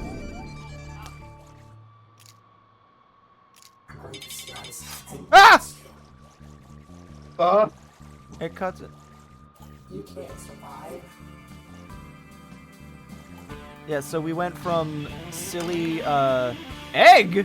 Why is egg? You're my plaything for the rest of the time. What? Stop that. I don't want that. That's no fun.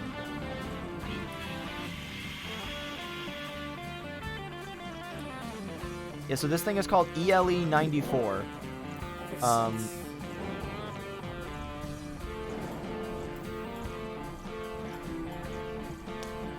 Ow.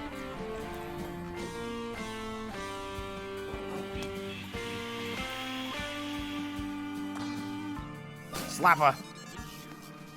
What is that thing that I'm hitting? I still don't know. Oh shit.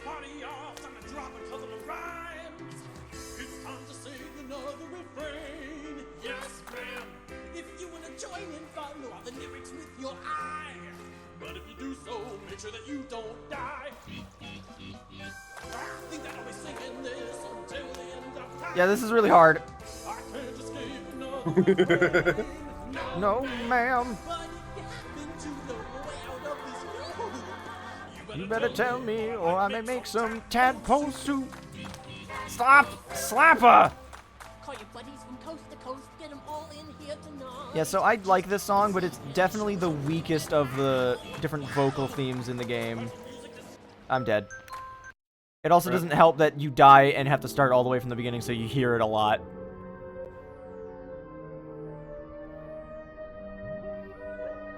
Yeah, it goes from, like, HAL 9000 to GLaDOS to, whatever the fuck it is.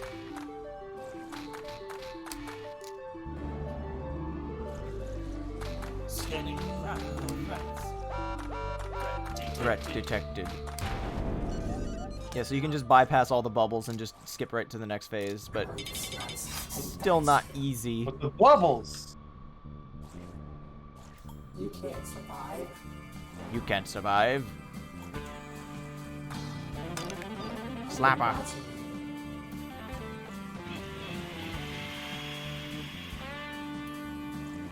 Yeah, so honestly, this stage, as well as Saltwater Cove are the big reasons that Concerto mode are kind of a bitch, because it can be really difficult to do that all in one go. I'd imagine. That's the hard part about like boss or level rush challenges. You mess up once, you gotta do You're fucked, yeah. everything again. And the I guess hardest part's always the end. So you get it's the reason why in Skyward Sword there's a boss rush that you can do with the Thunder Dragon, and with the Thunder what the strategy that the guide that I followed as a kid would always give is like, pick the boss that you struggle the most with and start with them using an invincibility potion, because while you can't bring your pouch items in, like shield, or like other than your shield, like you can't bring in like your potions and shit into the battle itself, or like a fairy in a bottle or anything. You can pick whatever you can pick the first boss that you do. But that's about it. And so the idea is you drink the invincibility potion before, at the start, and then pick the boss. Over to the fight. Yeah, it does. And then you fight the boss that you struggle the most with, first. And then Yeah, solid plan. yeah, and get it out of the way. And so as a kid, and even when I did my most recent playthrough, I started with Moldarok, the fucking scorpion dude, because that motherfucker requires you to stab him in the eye, and even in the Switch version, the stabbing maneuver is always the most difficult one to get working consistently. I don't know what it is. Generally speaking, I really like the motion controls in Skyward Sword, but the stab has always been a little spotty for me. So that was my strategy for it. Oh, shit.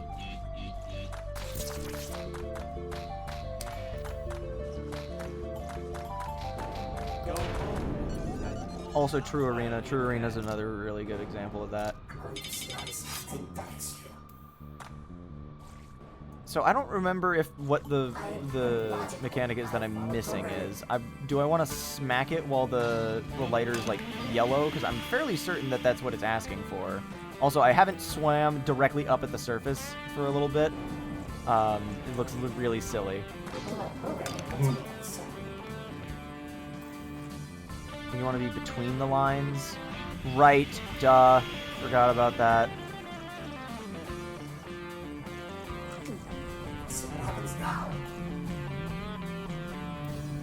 The guitar solo in this reminds me a lot of Pizza Tower, honestly.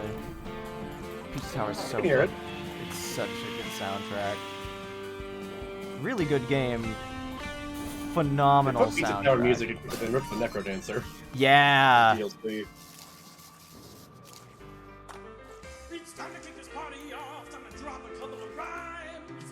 This is definitely the weakest of the vocal themes in the game, but it's by no means bad. I think it's also more in line with some of the stuff from Brawl in the Family that I remember. I didn't follow Brawl in the Family super closely as it was like coming out, but I definitely saw enough of them. But the songs are the ones that I really missed out, that I didn't see a ton of. But I saw enough, and I immediately placed it as. There we go. I just gotta smack it before it even gets started. Little Tadpoles be jamming here. Without adventure, without some pain. Hey, Baton, we could just keep rocking, girl, and we'll rock till we die or go insane. Sounds like one of us is already at that step. Ah, Speen. What? Slapper, slapper, slapper, slapper, slapper, slapper, slapper, slapper, slapper, slapper. Supersonic slapping.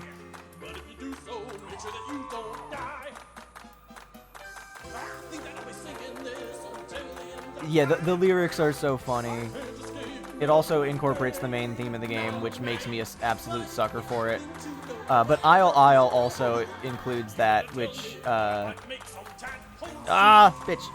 You made me swim into the oil for that. It was no fun. Slapper! It mostly just annoys me from the standpoint of, like, everything's happening all at once and you gotta pay attention, and they're telling you to follow the lyrics with your eyes, and it's like, no! Why would I do that? You gotta Hey, follow Doc, the game with your eyes. We beat the game. Baton just saved the island.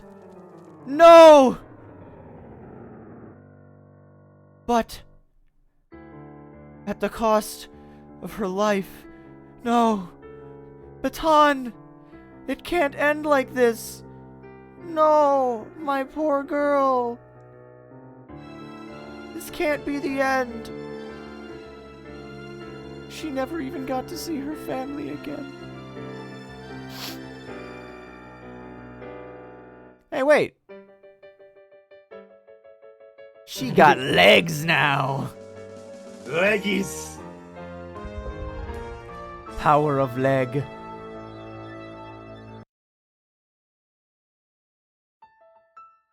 And now, the credits.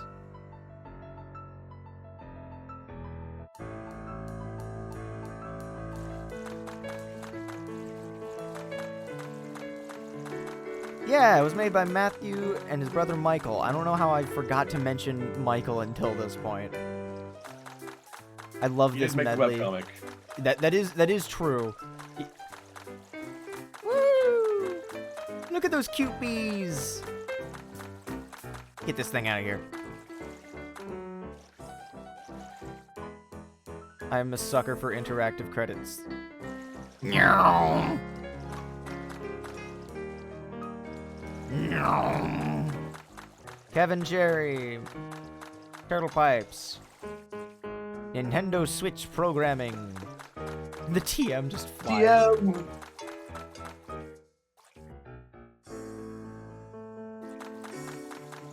Slap, slap, slap, slap. Conductor's Storm, composer and concept, Duncan Watson. Mentors!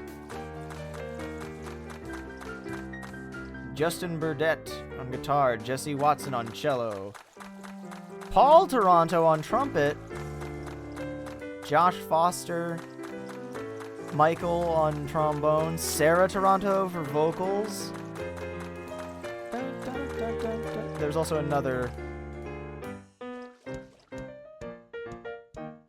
Chet Tucker is the Stag Beetle.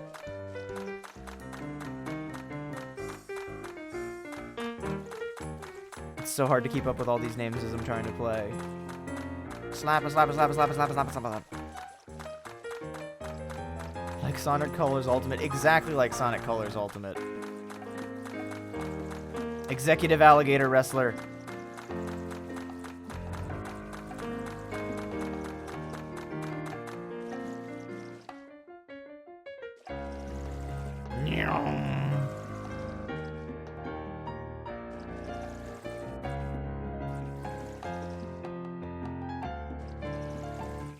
Kyle and Joe. Unity Game Engine.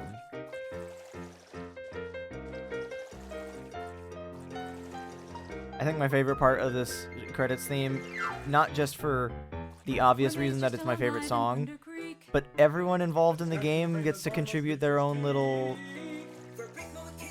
verse. So go, little tadpole, find your way back home. The first time that I encountered this, I was looking desperately for Wander and Ark's names, because I know that they're in Ukulele's credits. I know. Well done. And when you get back, you can say That you took it in stride inside Thunder Creek. David Lynn. Thunder Creek. Well done. Well done.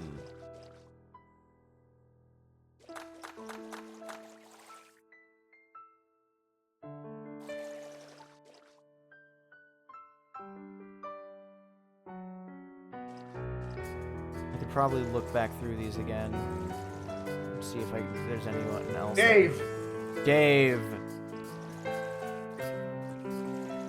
Jason Bubby Howard.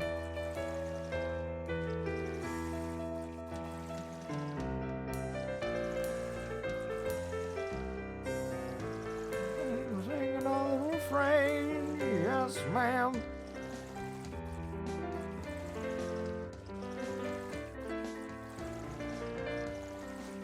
The Kitson family. Production babies from Encore, Mia, Elizabeth, and Abel. Get them out of here.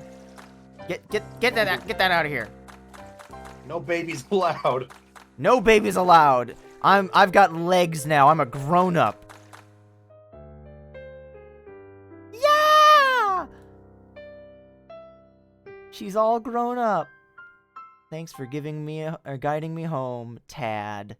So this brings me to my final thing that I have to say about Tadpole Treble in regards to when we performed Thunder Creek.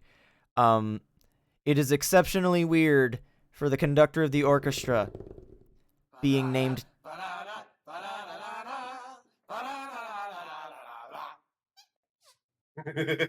Thank you. It is exceptionally weird for the conductor of the orchestra to be named Tad, because apparently when he was really little, his parents would call him Little Tadpole, and that's kind of one of the main lyrics of the game. So it's very silly. I still don't know what these two options are. Oh no!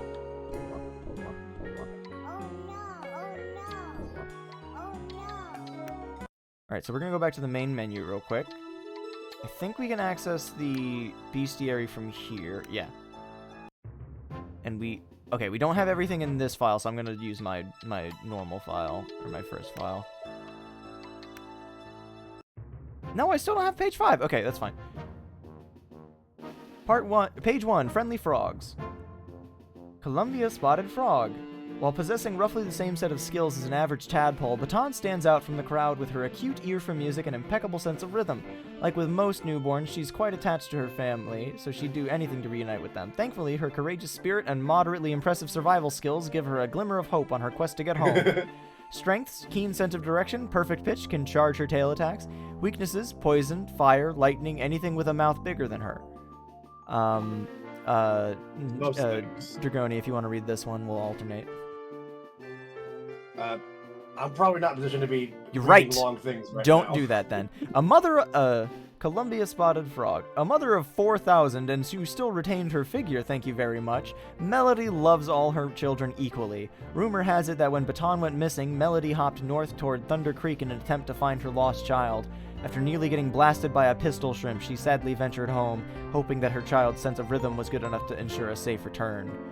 Strengths, motherly love, whip-like tongue. Weaknesses, has difficulty keeping thousands of children safe. That is one of the reasons why frogs have so many kids. Yep.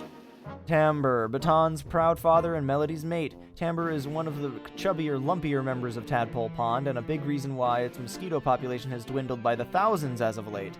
Upon seeing Coda the pelican threaten his offspring, Tamber leapt into action, using his quick tongue to latch onto the predator. Unfortunately, this flying foe was far larger than his prior prey, leading to a clean getaway for Coda and a mouthful of feathers for Tamber. Strengths, fatherly love, whip-like tongue. Weaknesses, not big enough to swallow a pelican whole. Etude! Etude is a member of the second largest frog family in the world, and he's likely the second largest individual frog within that family. Content to squat in his grove all day, this bullfrog gobbles up just about anything that comes close. Rumor has it that Etude's eaten this entire notebook page by page and will herc up parts of it as a reward for Baton bringing him enough bubbles. And if half-digested biographies of river creatures don't sound exciting, you weirdo, you can always deliver Etude some challenge flies instead. Strengths, large and or in charge, only needs to eat when hungry. Weaknesses, always hungry. Kong's tree frog. For someone that was literally born yesterday, Sonata is awfully confident and self-assured. He also feels Baton is the most gorgeous creature he's seen in his entire life, which, again, means since yesterday, and immediately gets to work serenading her with his distinctive croon. While Sonata is a bit forward, he's actually not a bad guy and quickly learns one of the most fundamental lessons of love. Sometimes you just have to let go. Strengths, musically inclined. Weaknesses, musically inclined girls. Big mood, dude. Tadpole. Just your run-of-the-mill, non-musical tadpole. These guys are among Baton's family and neighbors, and bumping into them will just harmlessly shift her to another space. Tadpoles have little mouths, so their diets mostly consist of tiny water plants. Metamorphosing into a frog typically takes a few months, but they do lose that stylish tail. Strengths, not too many, bless their hearts. Weaknesses, nature's equivalent to the matzo ball. Very snackable. Yeah. Bee! These fluffy creatures are a big part of what makes Tadpole Pond such a floral, inviting place, thanks to their beautification project. Working together, the bees buzz from flower to flower, pollinating the pink plants in the process. They're cute and pose little threat to Baton, so just let them be. Wait, that was a typo, not a pun, I swear! Strengths, able to force entomologists to make lame puns. Weaknesses, fly traps, the bee equivalent of getting dumped and then eaten. Rip. Orange-barred sulfur. Another of Baton's neighbors, the shy butterfly, moved in solely to help boost Tadpole Pond's atmosphere and beauty. The rest of the inhabitants are glad she did, too, because the place has never looked better. Butterflies, like frogs, start life off as a very different-looking creature. This familial similarity might be the reason why Timbre has opted to not devour them anymore. Nice of him. Strengths, so demure that even people who hate bugs like butterflies. Weaknesses, come on, those wings don't really look like a snake's head or whatever. Who are they kidding? Trout! Rainbow trout. Look at those lips. Perhaps they have something to do with this creature's scientific name? Whatever the case, the rainbow trout are among the I just realized what the joke there was. God damn it. Whatever the case, the rainbow trout are among the many river creatures not actively trying to hurt Baton, but are simply a little too careless with their puckering, suckering mouths. If the big one does crash into you, at least you can find solace in knowing it'll soon be on the receiving end of a large, furry claw. Strengths, fairly fast, not bothered by floating notes. Weaknesses, to bigger creatures, it's basically a defenseless meat torpedo. I like that one a lot. Mainland grizzly. Look at that scientific name. Someone wasn't a fan of this animal. Ursus arctos horribilis. This powerful beast is the largest creature Baton comes across during her adventure, so it's fortunate that it seems to be on her side. Bears love fish and are quite adept at snagging them out of the water, but the tiny Baton is like a grain of rice to him, hardly worth the effort. Baton may want to keep an eye out when she gets bigger, though. Strengths, this bad boy sits proudly atop the food chain. Weaknesses, I'm not brave enough to find out. Reasonable. Duck! It's a duck. They come in an 8-bit variety in Chiptune Lagoon, which is a peculiar way of changing the way everything looks. If a duck is born there, it comes out of a pixelated, blocky egg. I hear those are particularly painful to lay. Strength, look, what do you want from me? It's a duck. It has duck-like abilities. Weakness is easily sniffed out by chuckling hounds. Gamer jokes. Red swamp crawfish. Crawfish make their home in Midnight Bayou, snapping up snacks swimming by. They're quite delicious in their own right, though, and can be eaten en masse at certain species' local social gatherings. Do your best to keep away from their snapping, strangely rhythmic claws, and you'll be fine. Some people call them crayfish. I am not one of those people. Strengths, adjunct claws. Weaknesses, Mardi Gras. Firefly. Big Dipper Firefly. Fireflies are actually the world's most efficient light. 100% of the energy is emitted as light, with 0 of it being heat, as opposed to other light sources like bulbs. Their bulbous booties add a romantic flair to any evening, as opposed to most animals' posteriors. Tell that to Baba. Baba and every other cat will be very confident that their butt is the light of anyone's life. Absolutely. Strengths. Fireflies are their own night light. Weaknesses. You'd think they'd be a big target, but apparently they taste terrible, and most creatures don't want to bite a light bulb. In other words, no weaknesses. Southern house mosquito. Most creatures are beautiful in their own way, but these mosquitoes bite in every sense of the word. Midnight Bayou is rumored to have an infestation of over 10,000 of these abominations, and they would have overrun the place in days if it wasn't for the local frog population there. The horrid little things will try to attack Baton mid-jump, so you'll want to remain on the offense while in the air to stop them. Strength. Infuriatingly ubiquitous. Weaknesses. Only the females suck blood, thank goodness. Can you imagine dealing with twice the amount of mosquitoes biting you? Nectaris maculosus. Common mud puppy. A striking-looking salamander, this amphibian lies in wait, ready to snap up fresh meat in Midnight Bayou. Their vibrant gills act as a caution sign for creatures, so heed that warning and swim high, pollywog. It's rumored that mud puppies like to chase catfish, although I got that factoid out of a joke book, so I'm not sure how accurate it is. Strengths. Unable to be charmed by Sonata. Then again, what isn't?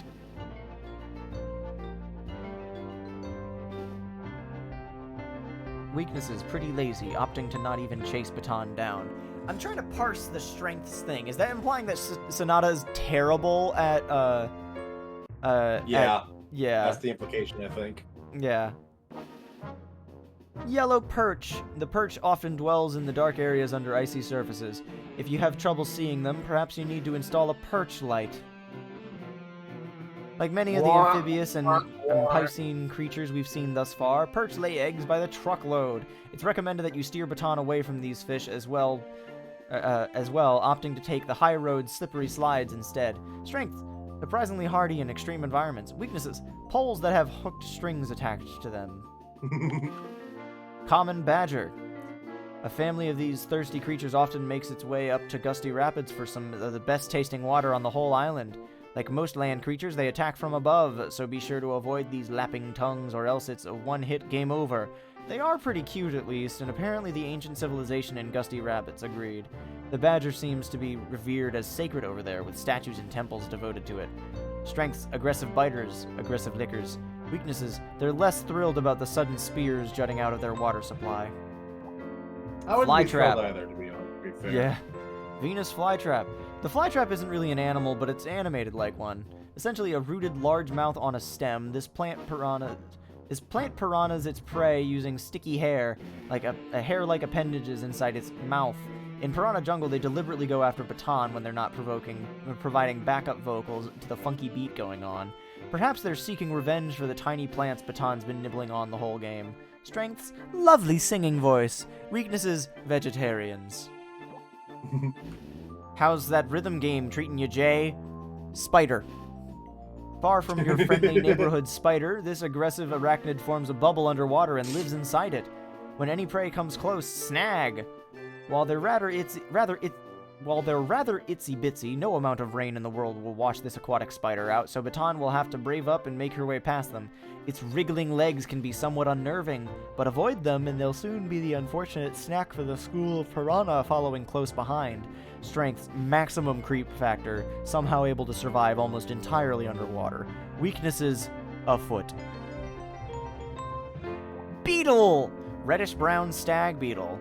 This fellow is rather rude. While a stern warning about the dangers of Thunder Creek is welcome, he certainly could phrase it in a less condescending way. Please don't take his attitude as representative of all stag beetles. He's a bit of a crank, and he comes from a dangerous, tough part of the world. Even if his words get to you and you can't stay focused, at least you'll be able to enjoy one last song, courtesy of his snail amigos. Strengths: delivering dramatic monologues about dangerous western territory. Weaknesses: actually pretty terrified of Thunder Creek himself. I love that. Horned Nerite Snail. Some of the only creatures tough enough to survive the rough and tough Thunder Creek. The snails spend much of their time practicing that song. It required quite a few years to get it all written and coordinated, so they hope you like it. After all, they have to get in position and sing it every time someone new comes along. This particular species of snail require brackish water to successfully mate, so a few times of the year there's a mass migration towards Pelican Cape for reproduction. During these times, the song is put on hold. Strengths: excellent synchronization and durability. Weaknesses: treble mode. Yeah, I kind of killed them. Pistol shrimp. Red-banded pistol shrimp. More like red bandit pistol shrimp. These violent varmints have staked out their own badlands in the middle of Thunder Creek, and Baton happens to be in the midst of one of their daily shootouts. Like everything else in Tadpole Treble, this shrimp is indeed based on a real creature, one that can clasp its claw with such force that it fires a burst of high-volume, high-pressure water that can kill small creatures. Normally these shrimp reside in salt water, but the creek runs surprisingly close to the ocean. What's that? Normally these shrimp reside in salt water, but the creek runs surprisingly close to the ocean, so they found a way to migrate towards its more brackish pockets. Either way, avoid them. Strengths: it's a shrimp with a gun. Its weaknesses: a big pot of boiling water. Moon jellyfish. While its movements are graceful, its sting is dangerous. Look, don't touch. These saltwater creatures flow seemingly without a care, but they'd be happy to suck the life force out of Baton if given the chance. And since she's got no way to put them on ice, or on a peanut butter sandwich for that matter, it all comes down to predicting which way they'll move and planning accordingly. Strengths: floating aimlessly, vague and confusing anatomy. Weaknesses: captivity, land. Northern sea urchin. Look at this grumpy ball of unpleasantness. Obviously it's a spiky, angry creature, so there's no need for this biography There's no need for this biography to tell you to avoid swimming into it. It would be quite insulting to the reader's intelligence to have to be reminded of such a blatant piece of information when it should already be quite clear. So instead of wasting space by advising players to keep away from the large, scary orb of nightmares, I'll instead focus on the bulk of this biography to... Well, dang, we're out of space. But hey, don't forget to not run into those. Strengths: can be used in composition mode to make your stage harder. Weaknesses? No idea. I was too focused on telling you to avoid touching it. Might just want to stick with that. So I don't actually have page 5. I don't know how many bubbles I'm shy in my original save file. Well, I like how the icon's already on Thunder Creek. You already know what I'm about. Alright.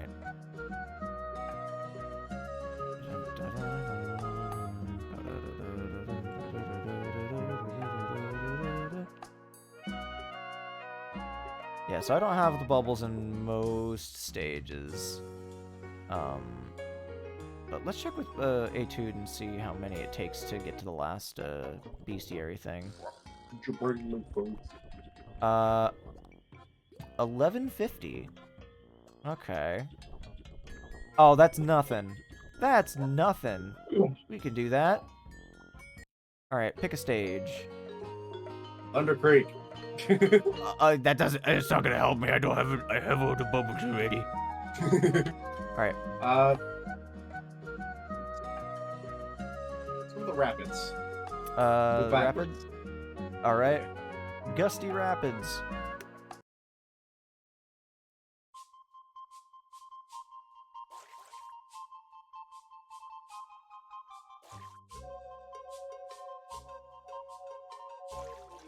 Yeah, so my grandmother is in the other room now, going to bed, so we are going to wrap it up soon because I don't want to be too loud. Alright.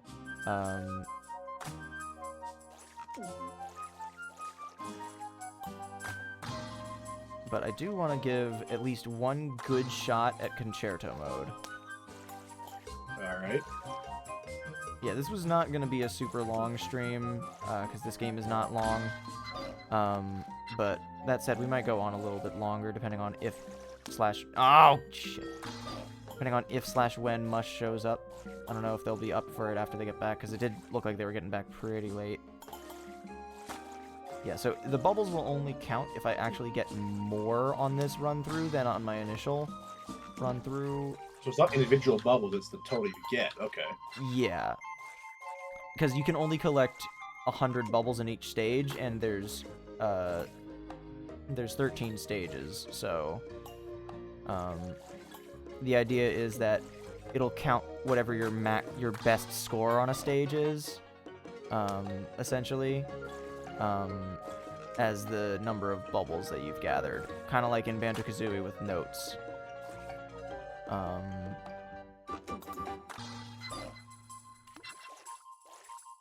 can't believe I didn't get the Emerald Eye on this stage.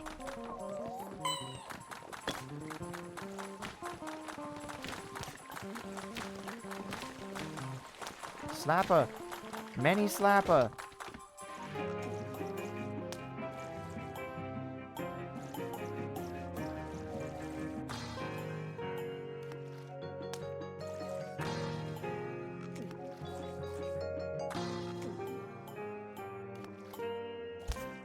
Oh, shoot. I like that one of the buttons is just on one of the badger's noses. Man.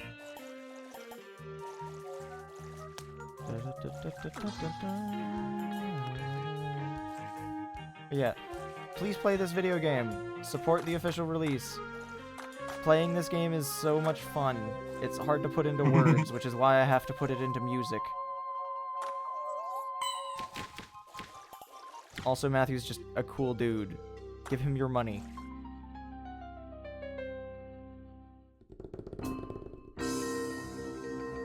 I think that's a better score than previous. Yeah, how many bubbles should I get? 92, not bad. Is that enough? Oh no, it would have said as much if it was. Ugh! Alright, what's the next stage? So long for now. Let's go to the Bayou. I think I already have... Yeah, I got 95, so I gotta get a perfect one on this. Yeah. I mean, I've played this stage a bunch, so the odds of that are a little bit higher. So I'll do my best. Why, hello, fellow tadpole. I find this joke so funny.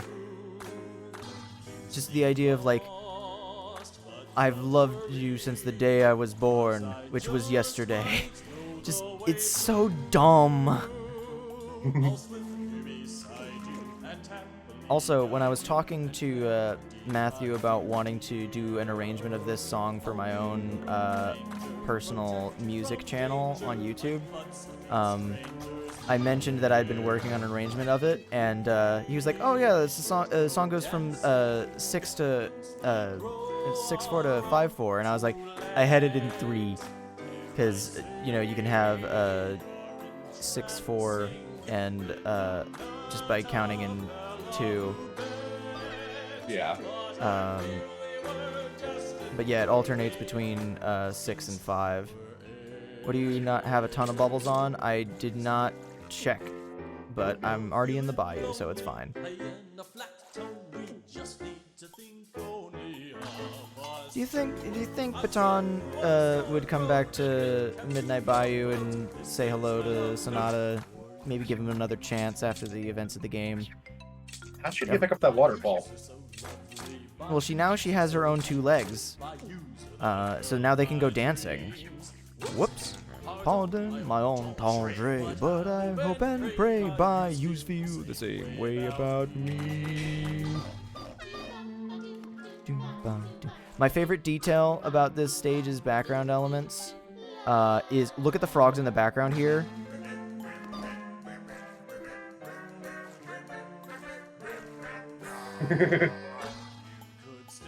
Wah. Dun, dun, da, da. A queen, peas and rice, flies and plankton, a la manger southern cuisine, and it looks like ready for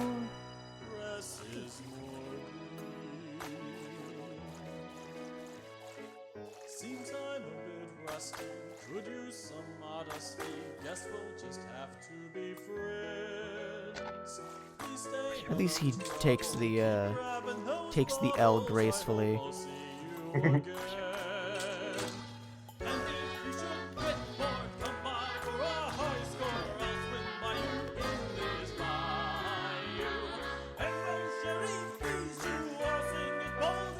Oh! Missing one's not bad. It's fine.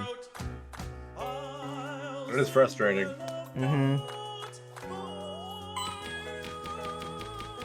Most of the time I forget that I have the treble charge, honestly.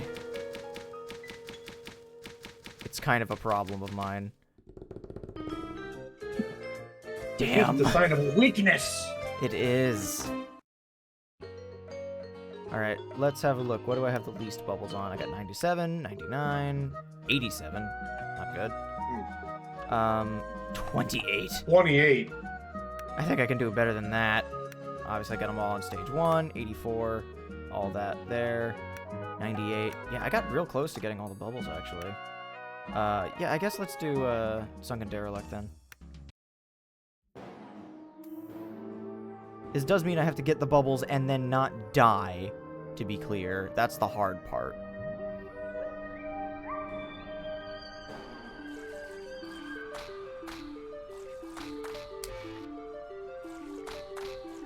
I also can't move on to phase 2. That's not going to be the first bit.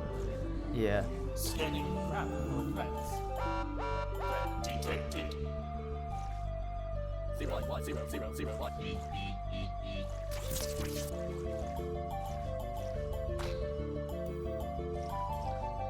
Go, little tadpole.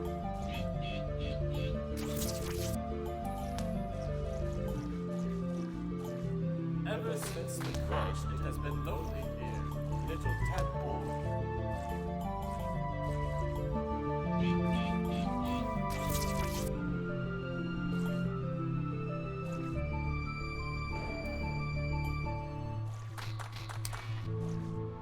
Quit sweet.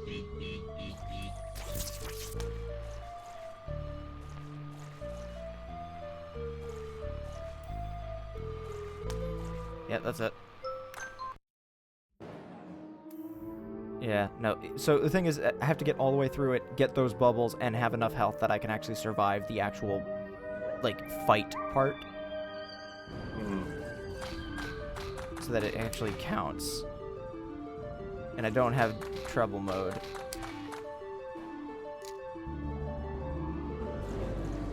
Scanning crap for threats. Detected. Why am I a threat? I'm nature's matzo ball. You're an organic, inferior life form. Then if I'm inferior, then why am I a threat? Hmm? And yet you live in a society. Curious! Take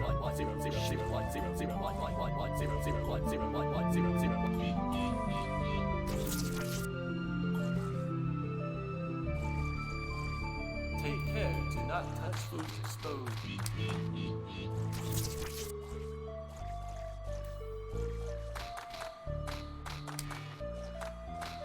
Alright, I'm just gonna cut my losses and clear the stage.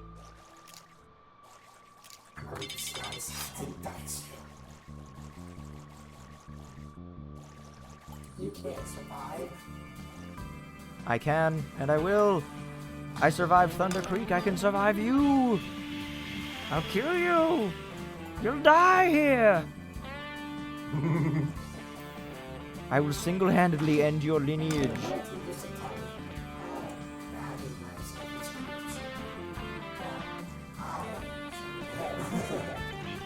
This is one of the things that I was hyper aware of when I was making the voice mod things for like Flowey and the whole Undertale playthrough.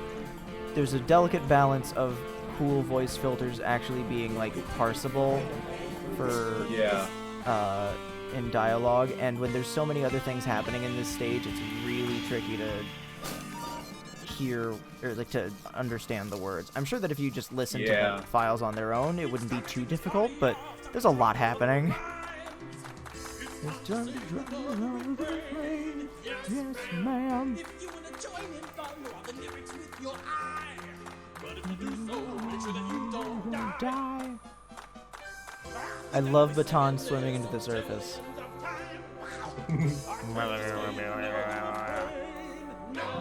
ma'am.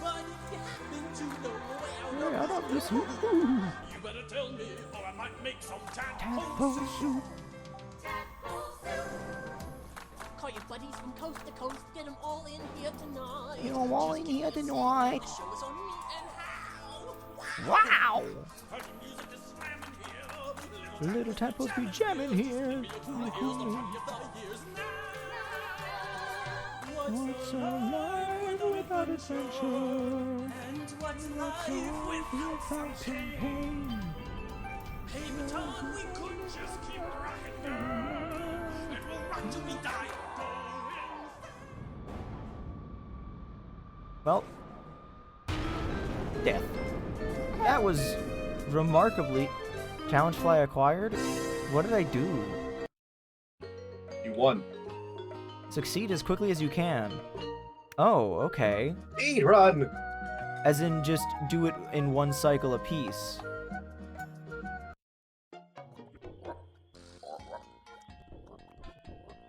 Nice. Nice.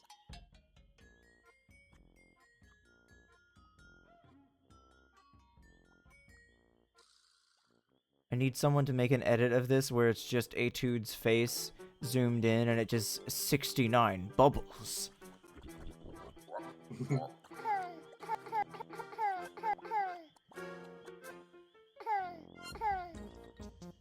Hang on, what? What delicious mix of herbs is this? Tastes like it was seared to perfection in oil. Why is that not checked off? I just got it. I must, run this one.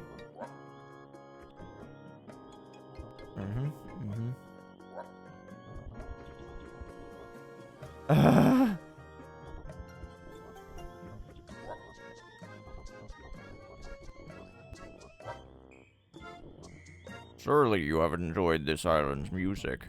Keep in mind that the catchier the song, the deadlier the area. I have been seeking clarity amidst the cloudy waves of notes. Trout tributary is rumored to contain the largest predator on the island. The monster is so hungry he regularly devours 30 creatures 30 times your size. He's my hero. Heard you got that. You are quite the traveler, young one. Myself, I don't prefer it. In fact, it's been quite a while since I've moved from this spot. This ivy on my back probably has something to do with that, come to think of it.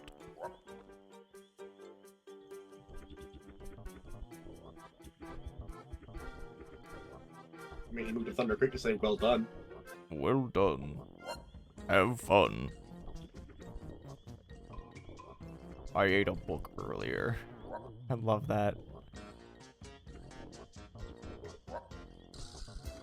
Having trouble on your journey? Need a tip? Be sure to eat a good breakfast and exercise regularly. I expect to receive a plethora of bubbles for this sage advice.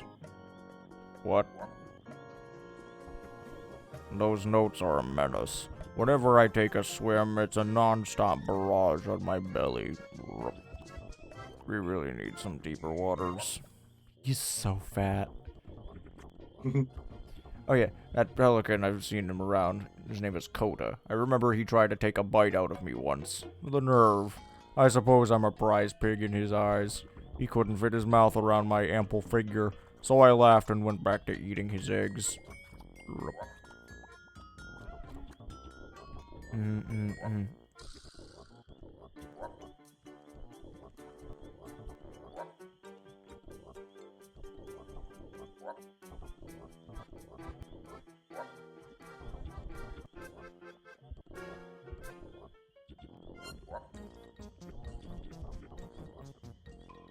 Walt, the turtle there, is a friend of mine. Now there's a chap who can eat. I apologize on his behalf if he took a snap at you, but a lot of food flows through those pipes. And a lot of food flows through his pipes, for that matter. If you'll pardon the expression.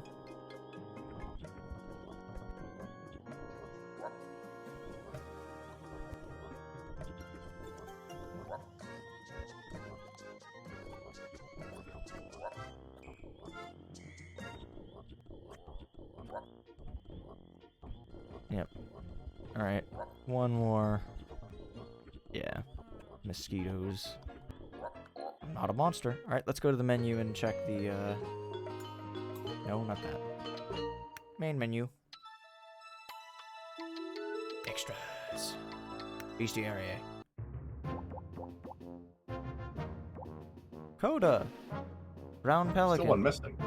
Yeah, Coda often fishes for food around his home at Pelican Cape, but he frequently makes trips to Tadpole Pond for some exotic flavors, much to the chagrin of the local frogs there. While the predator-prey relationship is rarely a healthy one, Baton and Coda eventually realize they need to work together to stop the flow of oil from the sunken derelict. And lo and behold, they realize they can trust each other. Just because he has an appetite for tadpoles doesn't make him evil after all. Strengths, that rivalry element, aka the Roadrunner factor that makes him go after the same tiny bit of food again and again. Weaknesses, sore spot inside his mouth causes food to escape a little too frequently. Wood Turtle, of all the big bosses that Baton has to muster up strength to go against, Walt is by far the sleepiest. This plodding wood turtle spends every day the same way, slowly shambling about the ruined pipeworks of turtle pipes, eating every piece of whatever it is floating by. He's actually completely ambivalent toward his tadpole intruder, perfectly content simply eating the largest bits of food that have made its way into his pipes. Avoid his meal bits, and Walt should pose no big problem. Strengths, rigid defense, agreeable personality. Weaknesses, oblivious. Crescendo the Barracuda. This Barracuda's one mean customer. He hates intruders and will chase them around the caverns relentlessly, solely for the sake of privacy.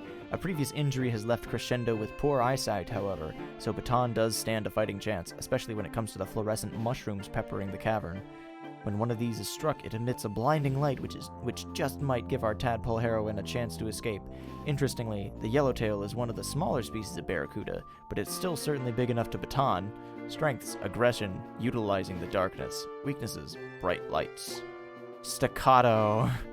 Disposition, unpleasant. Persistent, very. Settles for jungle fruit. Otherwise, tadpoles for dinner. This general collection of piranhas is known as staccato. It's unsure exactly which one was originally named that, but now they all are. They've learned to work together in all sorts of ways to get what they want, even if they look a little ridiculous in the process. Beware of the leader, the exceptionally chubby piranha. It's clearly had its share of meals in the past, and it's definitely got room for one more. Strength, Henshin Squadron, Henshin Gun, Henshin Bomb. Weaknesses, tend to fill up on fruit before the main course.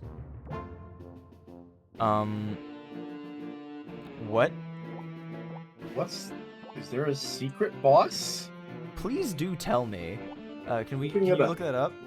The electrical lead engineer number 94, or Elegy, is a prototype plane autopilot that was somehow involved in a crash on the island. The system's AI seems to have gone haywire, and now it's jumping between personalities on the fly and leaking oil into the island's water systems. A manual override looks to be out of the question. The only option for stopping the device from causing more destruction is to cut its power supply entirely. This might prove difficult, particularly for a tadpole. Good luck! Strengths: electrical output via a series of interconnected wires, industrial buzzsaw tool, industrial blowtorch tool, reinforced metal plating. Weaknesses: damaged wiring, cracked motherboard, eye unit vulnerable to fire.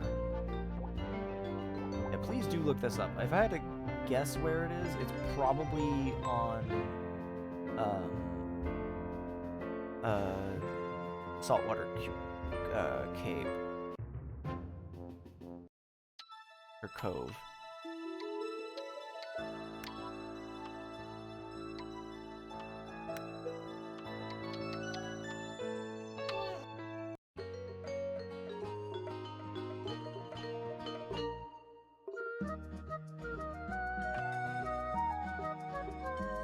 I will do my best to stay salty on this.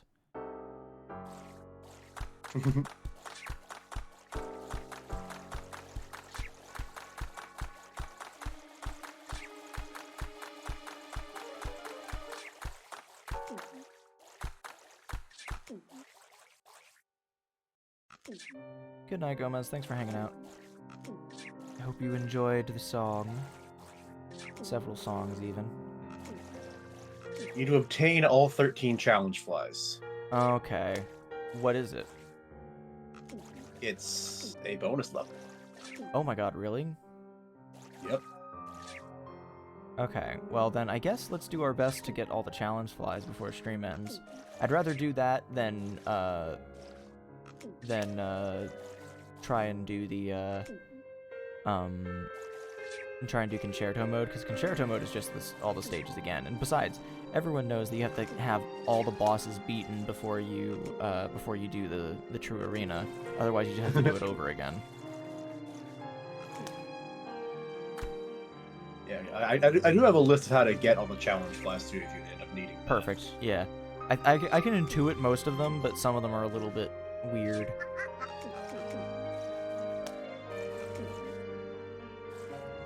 And again, I do also have to keep it down a little bit, because... Oh.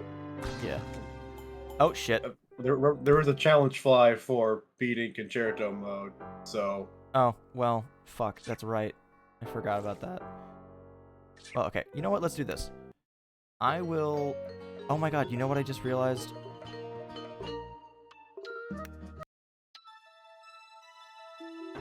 Forgot the most important thing. Give me a moment.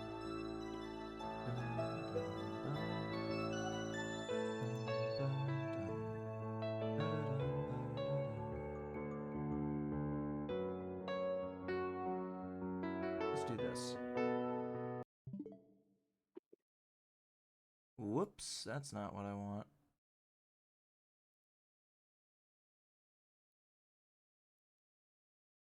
That's not what I want either.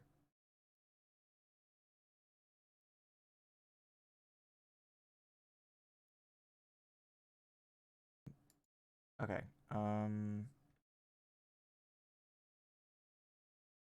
display capture for also enable it. Why are the reactives on this one so much larger? Because we're just gotten that much more powerful. Sure, I'll just leave them as is, it's fine. Just take that and there we go.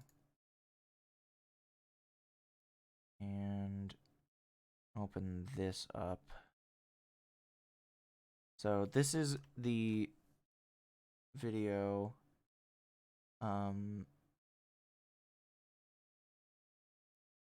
Check play 2. Oh no, that's not gonna work. Yep, because it's just gonna do that. Do this. Window capture. There we go. No, what are you talking about? What are you talking about? Bullshit.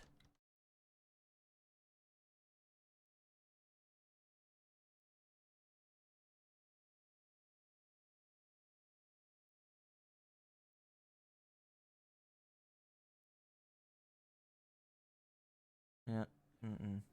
No. Okay. Well, that's not gonna work. Well, it's a shame that the video was recorded via a Google Pixel, because now I can't open it. At least not with a regular media player. What about Yes, VLC media player works. Okay. Fuck you, Windows. Alright, and we'll do this, and then this. Window capture. VLC media player. And you go under. And also make sure that VLC media player is actually playing to the correct thing. Audio track, audio device, cable A. There we go. And before I do open this. Is pretty special to us for a lot of reasons. Not the least of which is the game title is the name I used to go by when I was a little kid, Tadpole. Not only is it one of our I'm just seeing black on Parsec. I'm not sure Yeah, what stream's I'm seeing. currently trying to fix that. Oh, I see. Okay.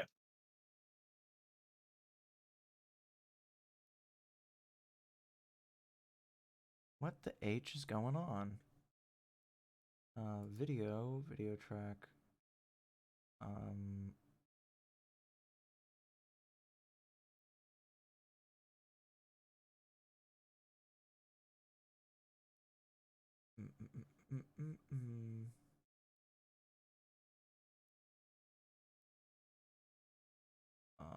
Well, that's not working. Let's do this.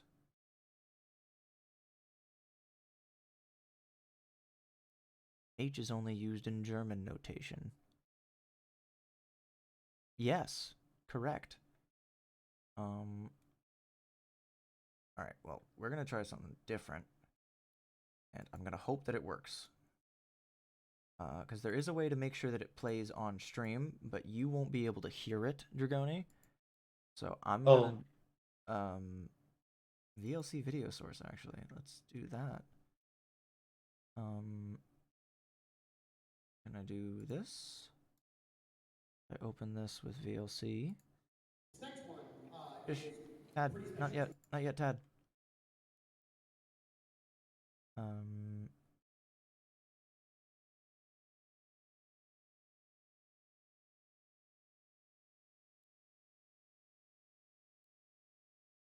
Hello? This is not how it works? Nope, it's not. Okay, never mind. We'll do this, and then this. Remove that, and then do this, and then do this, and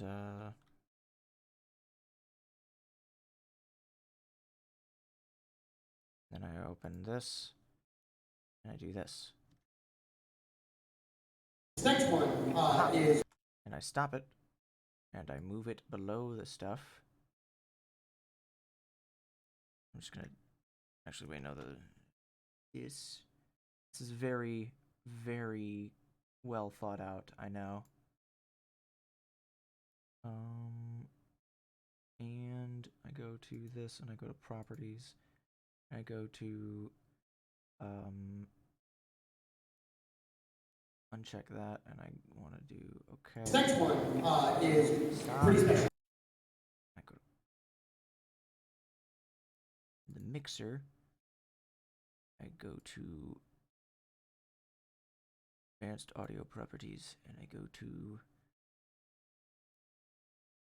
monitor only, and then I set settings, and I set my monitor to cable A, and this will hopefully work.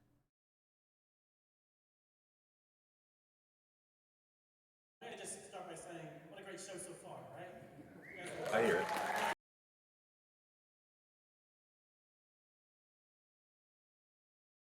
Start over.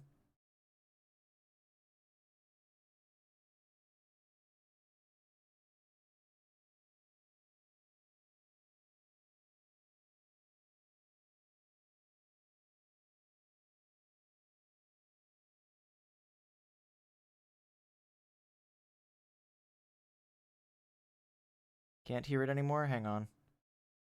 Oh, it's more important that they hear it than I do. I can listen to it on stream with a bit of a delay. Yeah, let's just do this then. Settings.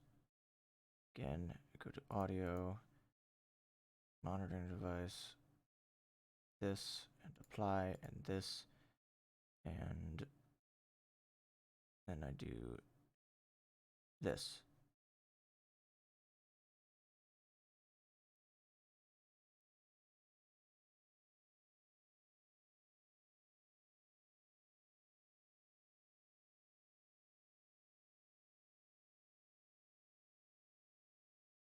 I don't think stream can hear it either.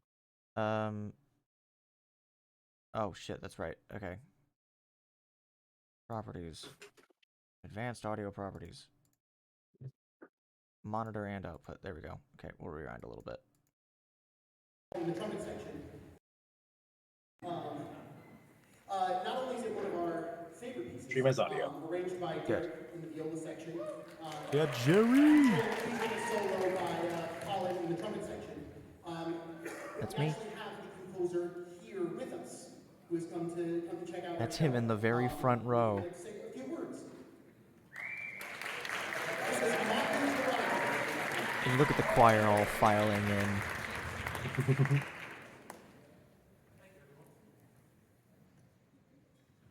Thank you, everyone. I'm gonna just start by saying, what a great show so far, right? If I recall correctly, the song that immediately preceded this one was... But you may know me from those Waluigi videos that are really annoying where he sings pop culture songs on YouTube. Oh yeah, the one right before this was Star Wars: Knights of the Old Republic. It's or the Old Republic, rather. I had to fly down here from Louisiana for one night just to see it. So no pressure, guys. I'm sure they'll do awesome. They've been doing a great job. This is from Tadpole Treble, a game that my brother and I made. Basically, the premise is you're swimming along sheet music, and the notes themselves are the obstacles. So this is one of the songs from there. So, you can tell it's a little bit grainy because it's dark and very far away. At least farther away than would be ideal. And then I do this, and I change the file, and I go like that. There we go.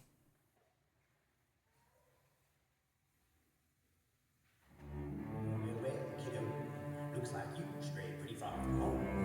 Got through a few bad scrapes, have you? Well, that don't amount to little beans down here, cause this here's Thunder Creek. And you've got a slug's chance in the salt mine of making it through here without a problem.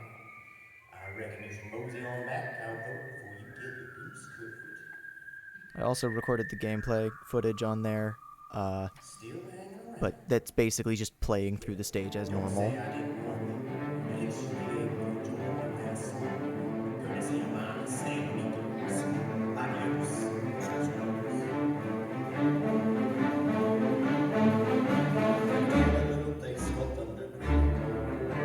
It's a rather shocking challenge, so to speak. From the moment when you first arrive, you find it to get out alive,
Now, it's a little tricky to tell from how small the image is right now, but just to be perfectly clear, I went out of that is a cowboy hat that I am wearing.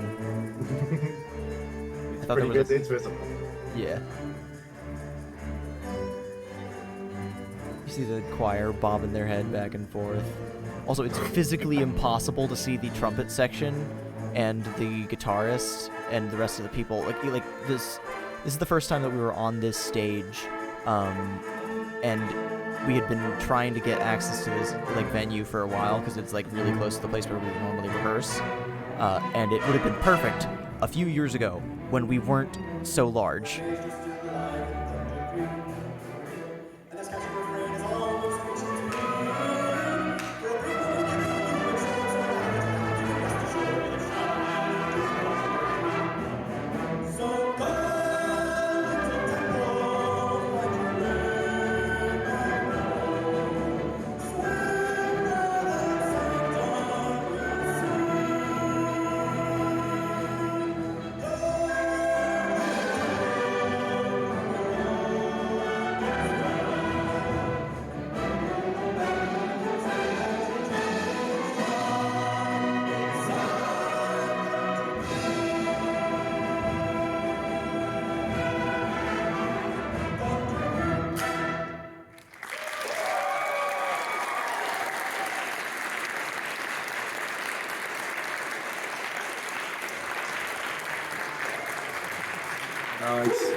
Yeah, that was one of the coolest things I've ever been able to do with the group. And I'll definitely be sharing that again when the proper concert goes live, like the mastered version, because I might be helping with that as well. So that'll be fun. Let's... Okay. My rating is 5 Rice Star Orbs out of 5. 5 Rice Orbs. Alright, I don't know if I want to keep going after this. It's late, and I don't want to keep anyone up. So... It's up to you. Yeah. Okay, let's give one shot at Concerto mode. It might just be mostly me just, like, in like, gamer mode. Yeah. Gamer mode. Single life marathon run through of all 13 of the game stages. You've only got one shot to do it all. I'll do my best. Yeah. Other than the obvious choice of Thunder Creek, Dragoni, do you have a favorite song? I did like the Isle one. Yeah, Isle is so fun. Like, the moment that I heard it for the first time, I was like, this kind of, like, the very rapid-fire nature of it reminds me of,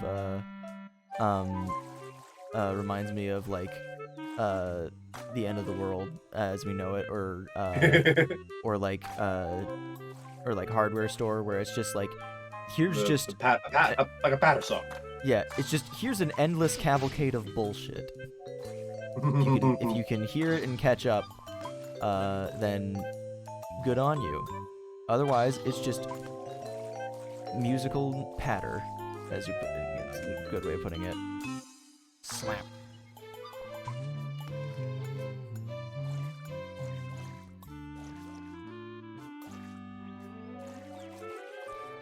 I wish I had more opportunity. You don't need to get like a high score on this, right? You just need to survive. Yes. Objective, survive.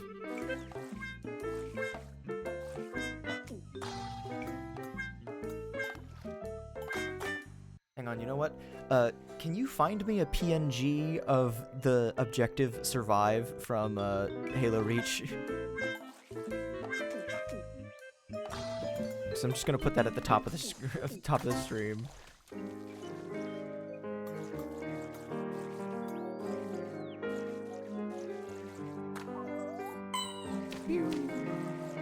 I found a Roblox version of it. No thanks. Yeah, I don't think I'll be able to do the bonus stage just because it would take a lot of go-throughs to get the challenge flies. Oh, I know I can touch the other tadpoles safely, but they push you out of the way, and that makes it difficult to get the bubbles. Because it's kind of unpredictable what direction they kind of shove you. Or maybe I'm just insane.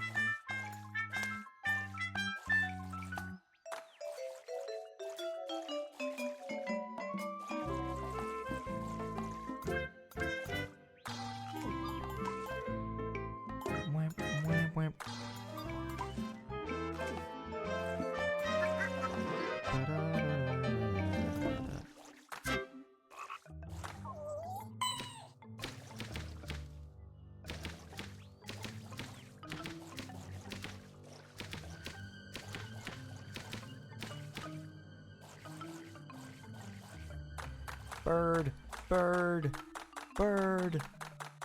The finale of this game has a lot of similarities to Portal when you think about it. There's an evil AI that's taken control of something that it really shouldn't have. There's a bird there. That's about it, honestly.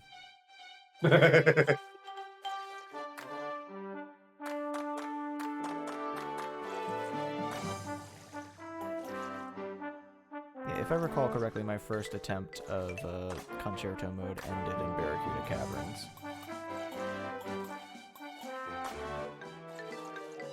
And I didn't do another one. Honk. I don't know how long Concerto mode would take me, honestly. I have no... As long as every song back to back. Yeah, so like, I think it's like half an hour, something like that. But you're basically very limited in live text. Alright, I'll do that between stages. I still can't believe earlier when we did the pause menu song, and immediately, or like we paused and immediately was the pause menu song. Yeah. It's very fortuitous.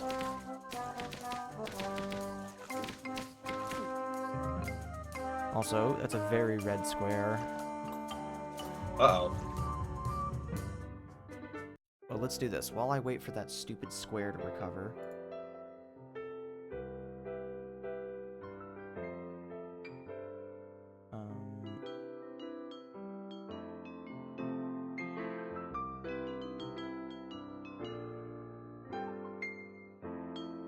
You said you posted the images in live text? Because I don't see them. Yeah. Did I not hit send somehow? That or not you hit sent send them to... somehow. Okay. There we go. There we go.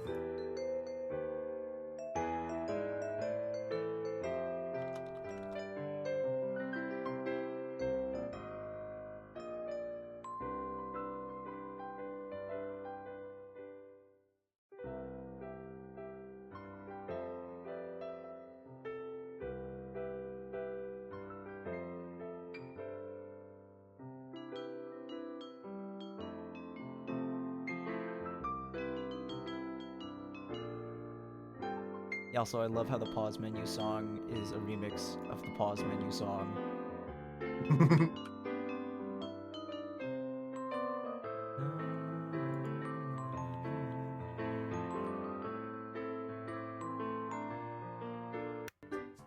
Back to it.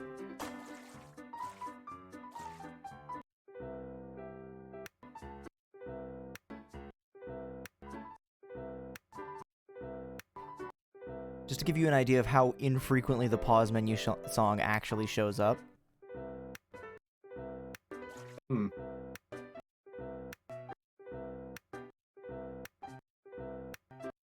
Wow, we really did get lucky, huh? Yeah. The very first time.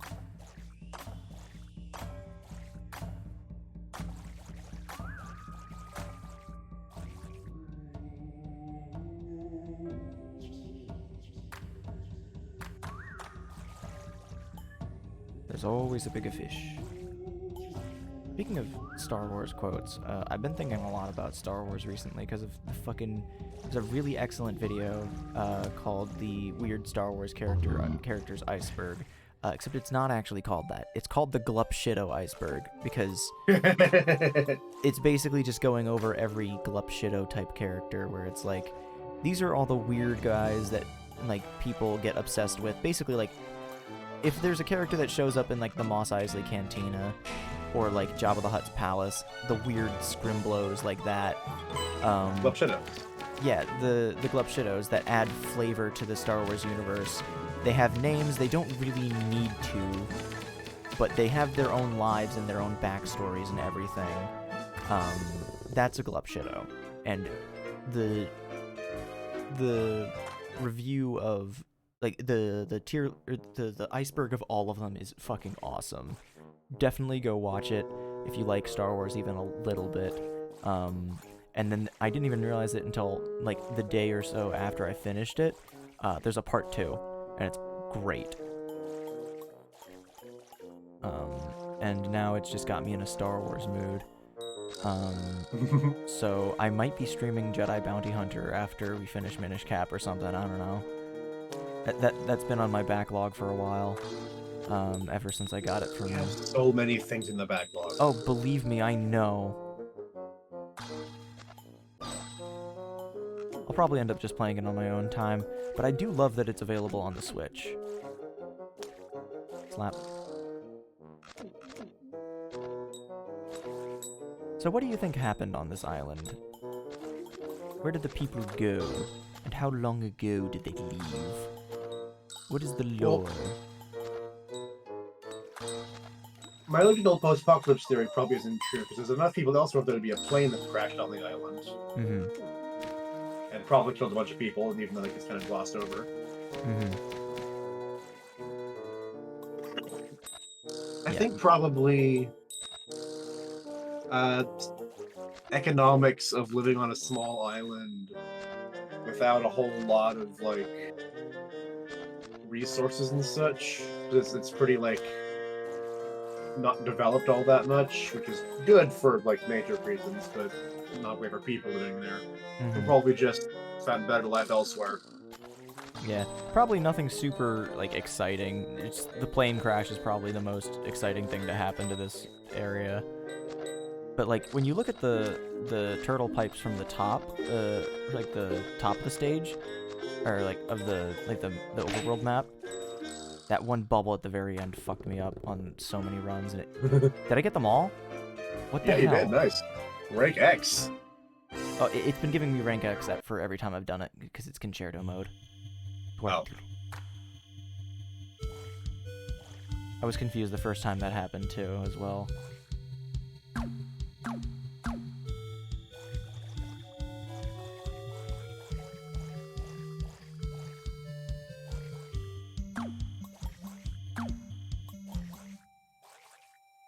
Donk.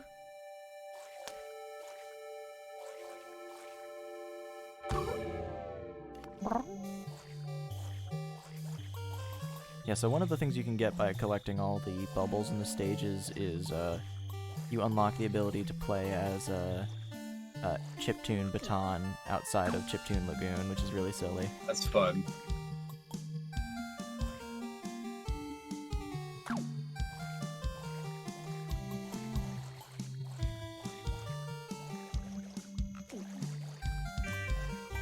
What have you been playing recently, Dragoni? What's new in the world of dragons and Baba? Well, after you started doing Hitman again, I started getting back into that and doing the freelancer roguelike stuff, and I managed to beat hardcore mode, which I'm very proud of. That was hard as hell. Oh yeah, hardcore mode is fucking brutal. I did a bit of save scumming on some more bullshit stuff. But I still did it. Yeah, my current mission with that game is to reach mastery level 20 on each map, and then just go from there and just try and get as many of the like items that I can from getting achievements and stuff. I just finished Ambrose Island, and I'm now wrapping up Isle of Sigale. I just blew up Zoe Washington with the cannon during the Phoenix ceremony. Good. And now I'm trying to get the constant to evacuate before I take out Zoe and Sophia Washington, which is gonna be a bit interesting.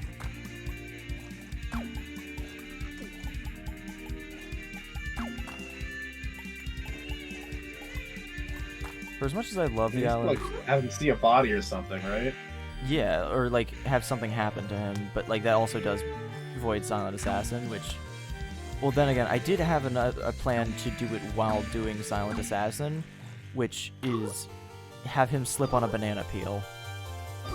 Because that's considered an accident, but I believe it still is treated like overall. I missed one bubble. God damn it. These bubbles count for like Etude later, or I does it don't. be in a separate I mode? think I have to be in the main mode. Why, hello, fellow tadpole. I love Baton's face there. Just, ugh, this fucking guy. As much as I love this joke, probably not that pleasant of an experience for Baton. Even at 2 days old, she probably gets the gist of, oh god, this fucking dude. But I do hope that Baton give him a chance at another point. Go dancing on their legs. If for no other reason than I like the idea of Baton just revisiting all these locations again once she's fully grown.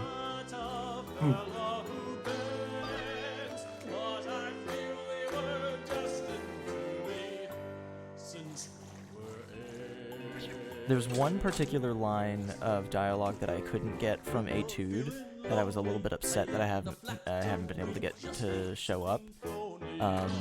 But apparently he was Etude was like one time I was swimming through Midnight Bayou and Sonata was singing along or whatever, and then that it was impressive or something like that. He was like Sonata paid like a visit to Gusty Rapids or whatever, and I thought it was impressive how he was able to sing backwards, and it was just like I love that idea. Ribbit, wah. Dun, dun, dun, dun.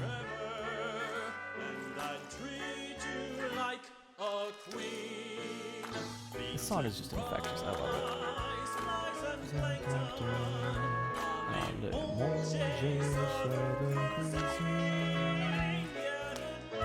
I also love the axolotls in this. They're very cute. I'm just a sucker for bioluminescent plants and stuff as an aesthetic. And I think that they do a really good job of making things very clear in this stage as to what is and isn't safe.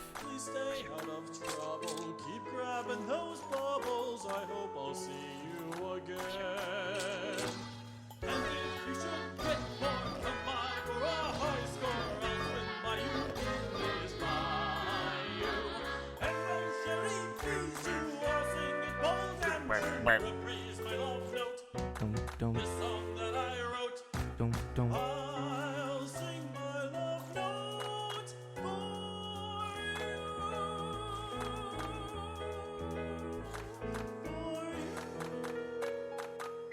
for A round of applause. It's very difficult to do that when you only have a tail and a head. Barracuda Caverns. Do you heal between stages, or does the health bar carry over in this? I mean, like, there's plenty of health available for pickup, and at the end of Midnight Bayou, there's a big heart, obviously. On other stages, though, like this one. Yeah, no, I'm not sure. But there's also still health to pick up in this stage itself, so...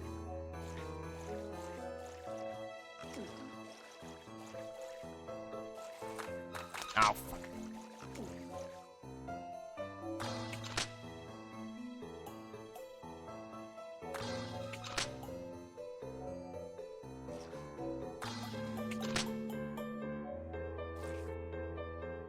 Bro doesn't even have lungs yet.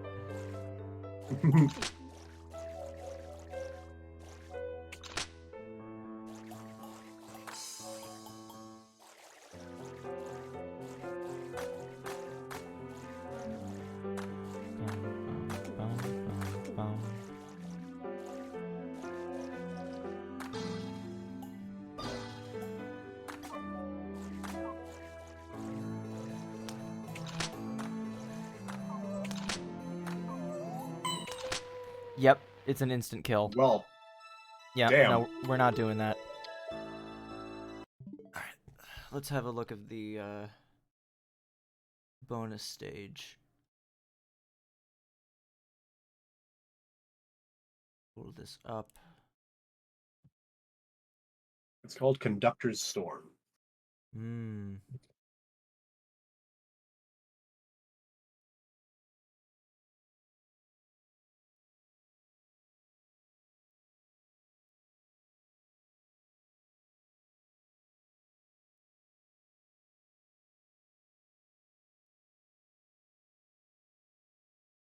This is courtesy of Level 0 Says What, which is a very good username. Where is my Firefox?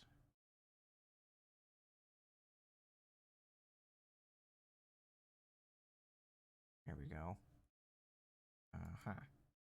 Nope, that's My wrong. Firefox I left in Kalos. Ba-dun-dun.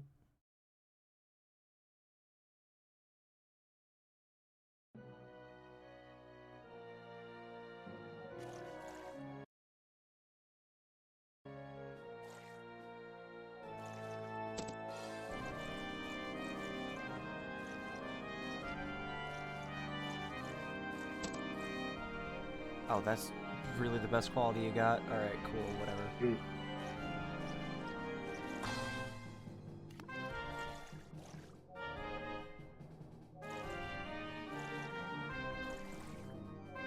You know what? Let's see if there's another one. Try this again. That one's in 4K. Much better. I love that. Whoop! Just slide off the map. Also, the Switch version doesn't have this cute loading screen.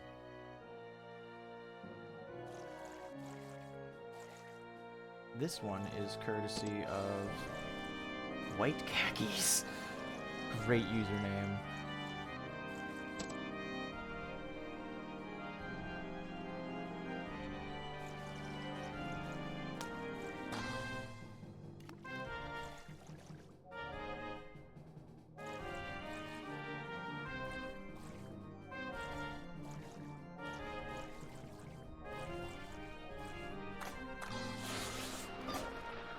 Oh, Revenge of Thunder Creek.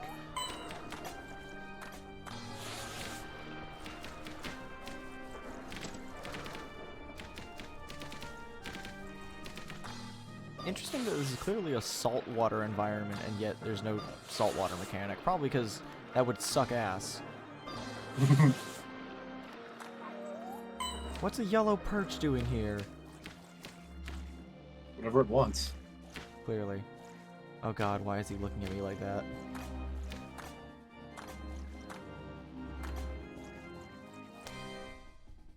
What are the mud puppies back here for?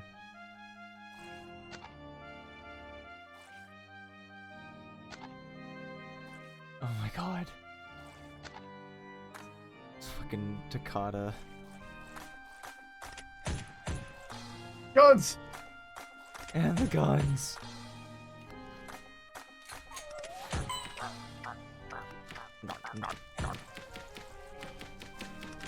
I love the noises that the piranhas make.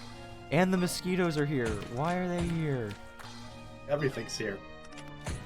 But why though? The perches aren't even really a problem. They're just kind of there.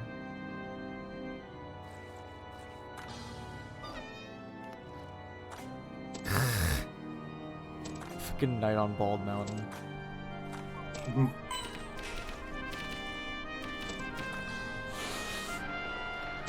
That reminds me, when we were trapped in the building during the tornado, a bunch of people thought it'd be really funny to just sing or like to play various things on their instruments as we were just kind of waiting, and one of them decided to play the Song of Storms, which was just great. Thanks. You're encouraging them. Zap. So, what is the bio for that thing? I didn't see that. I just saw that was the bonus stage. Okay. See if I can find. Oh, does it show it here? No, it doesn't. Oh, bestiary. Thank That's you. exactly what I just pulled up. Thank you again, White Khakis. Let's skip ahead. The Conductor. Congratulations, you've cleared Conductor's Storm and unlocked the final bestiary entry. The story with this monster is mostly a mystery, unfortunately. Rumor has it that a man named Duncan once lost a cursed trident to the sea. After a giant squid eventually happened upon it, he was able to both harness the power of lightning and control the denizens of the sea. That's about all I can tell you, but you seem to have gone along just fine by crushing the stage and shocking the Conductor. So let's party! Party in the bestiary, baby! Strengths. I'm done talking about strengths. Pass the cake. Weaknesses. Enough with the weaknesses, too. We're too busy having a killer party in the bestiary. Flip those pages. Observe the animations. A lot of work went into this game, so we're happy you put the time into it to unlock all this craziness. Go treat yourself to a pizza or something and kick back with the music player. You're the best. Well, thank you, Matthew. I'm sorry I didn't have the time to do that all on my own during a stream, but this game was quite a treat. I really, really like this game.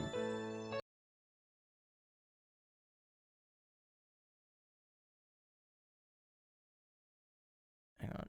Yeah.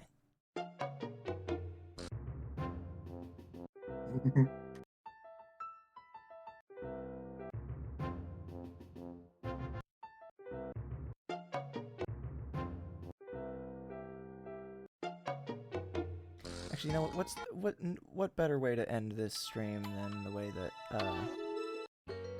where we began? Well, not really began, but just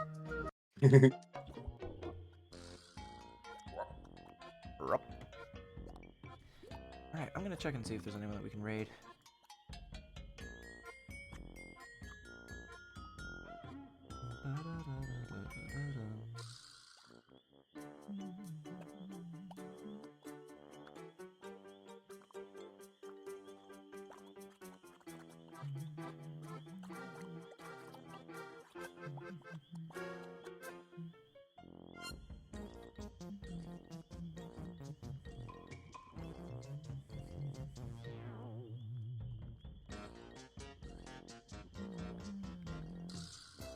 Had over 1,000 hours on this game on Steam. That's insane. That's impressive. Yeah, honestly, like, part of it does come down to the composition mode, which would work a lot better if I could use the touchscreen for the sake of streaming. But I really have not given that too much. There's not really very many ways to share stuff with the other versions of this game, unfortunately. The Wii U version generating QR codes was pretty much the main way to do it. And as far as I'm aware, there's not really a way to do it at all in this version of the game, which is a little disappointing. But the fact that it's on the Switch at all is great. Let's see.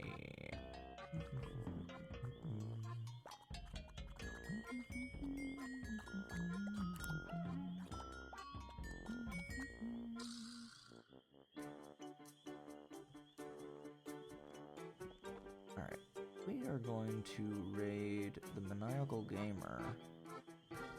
He's playing Blaster Master Zero.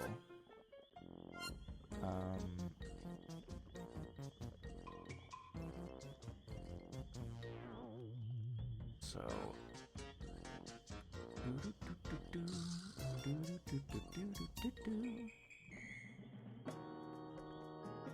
Alright, well, thank you all for watching. We are going to... We're going to set that raid up. Catch you next week. I'm not doing anything this Saturday, but catch you next week for more Minish Cap and possibly maybe some Hitman Freelancer. I don't know. Depends how I feel. Thanks for watching, and have a good night. Bye-bye. Good night.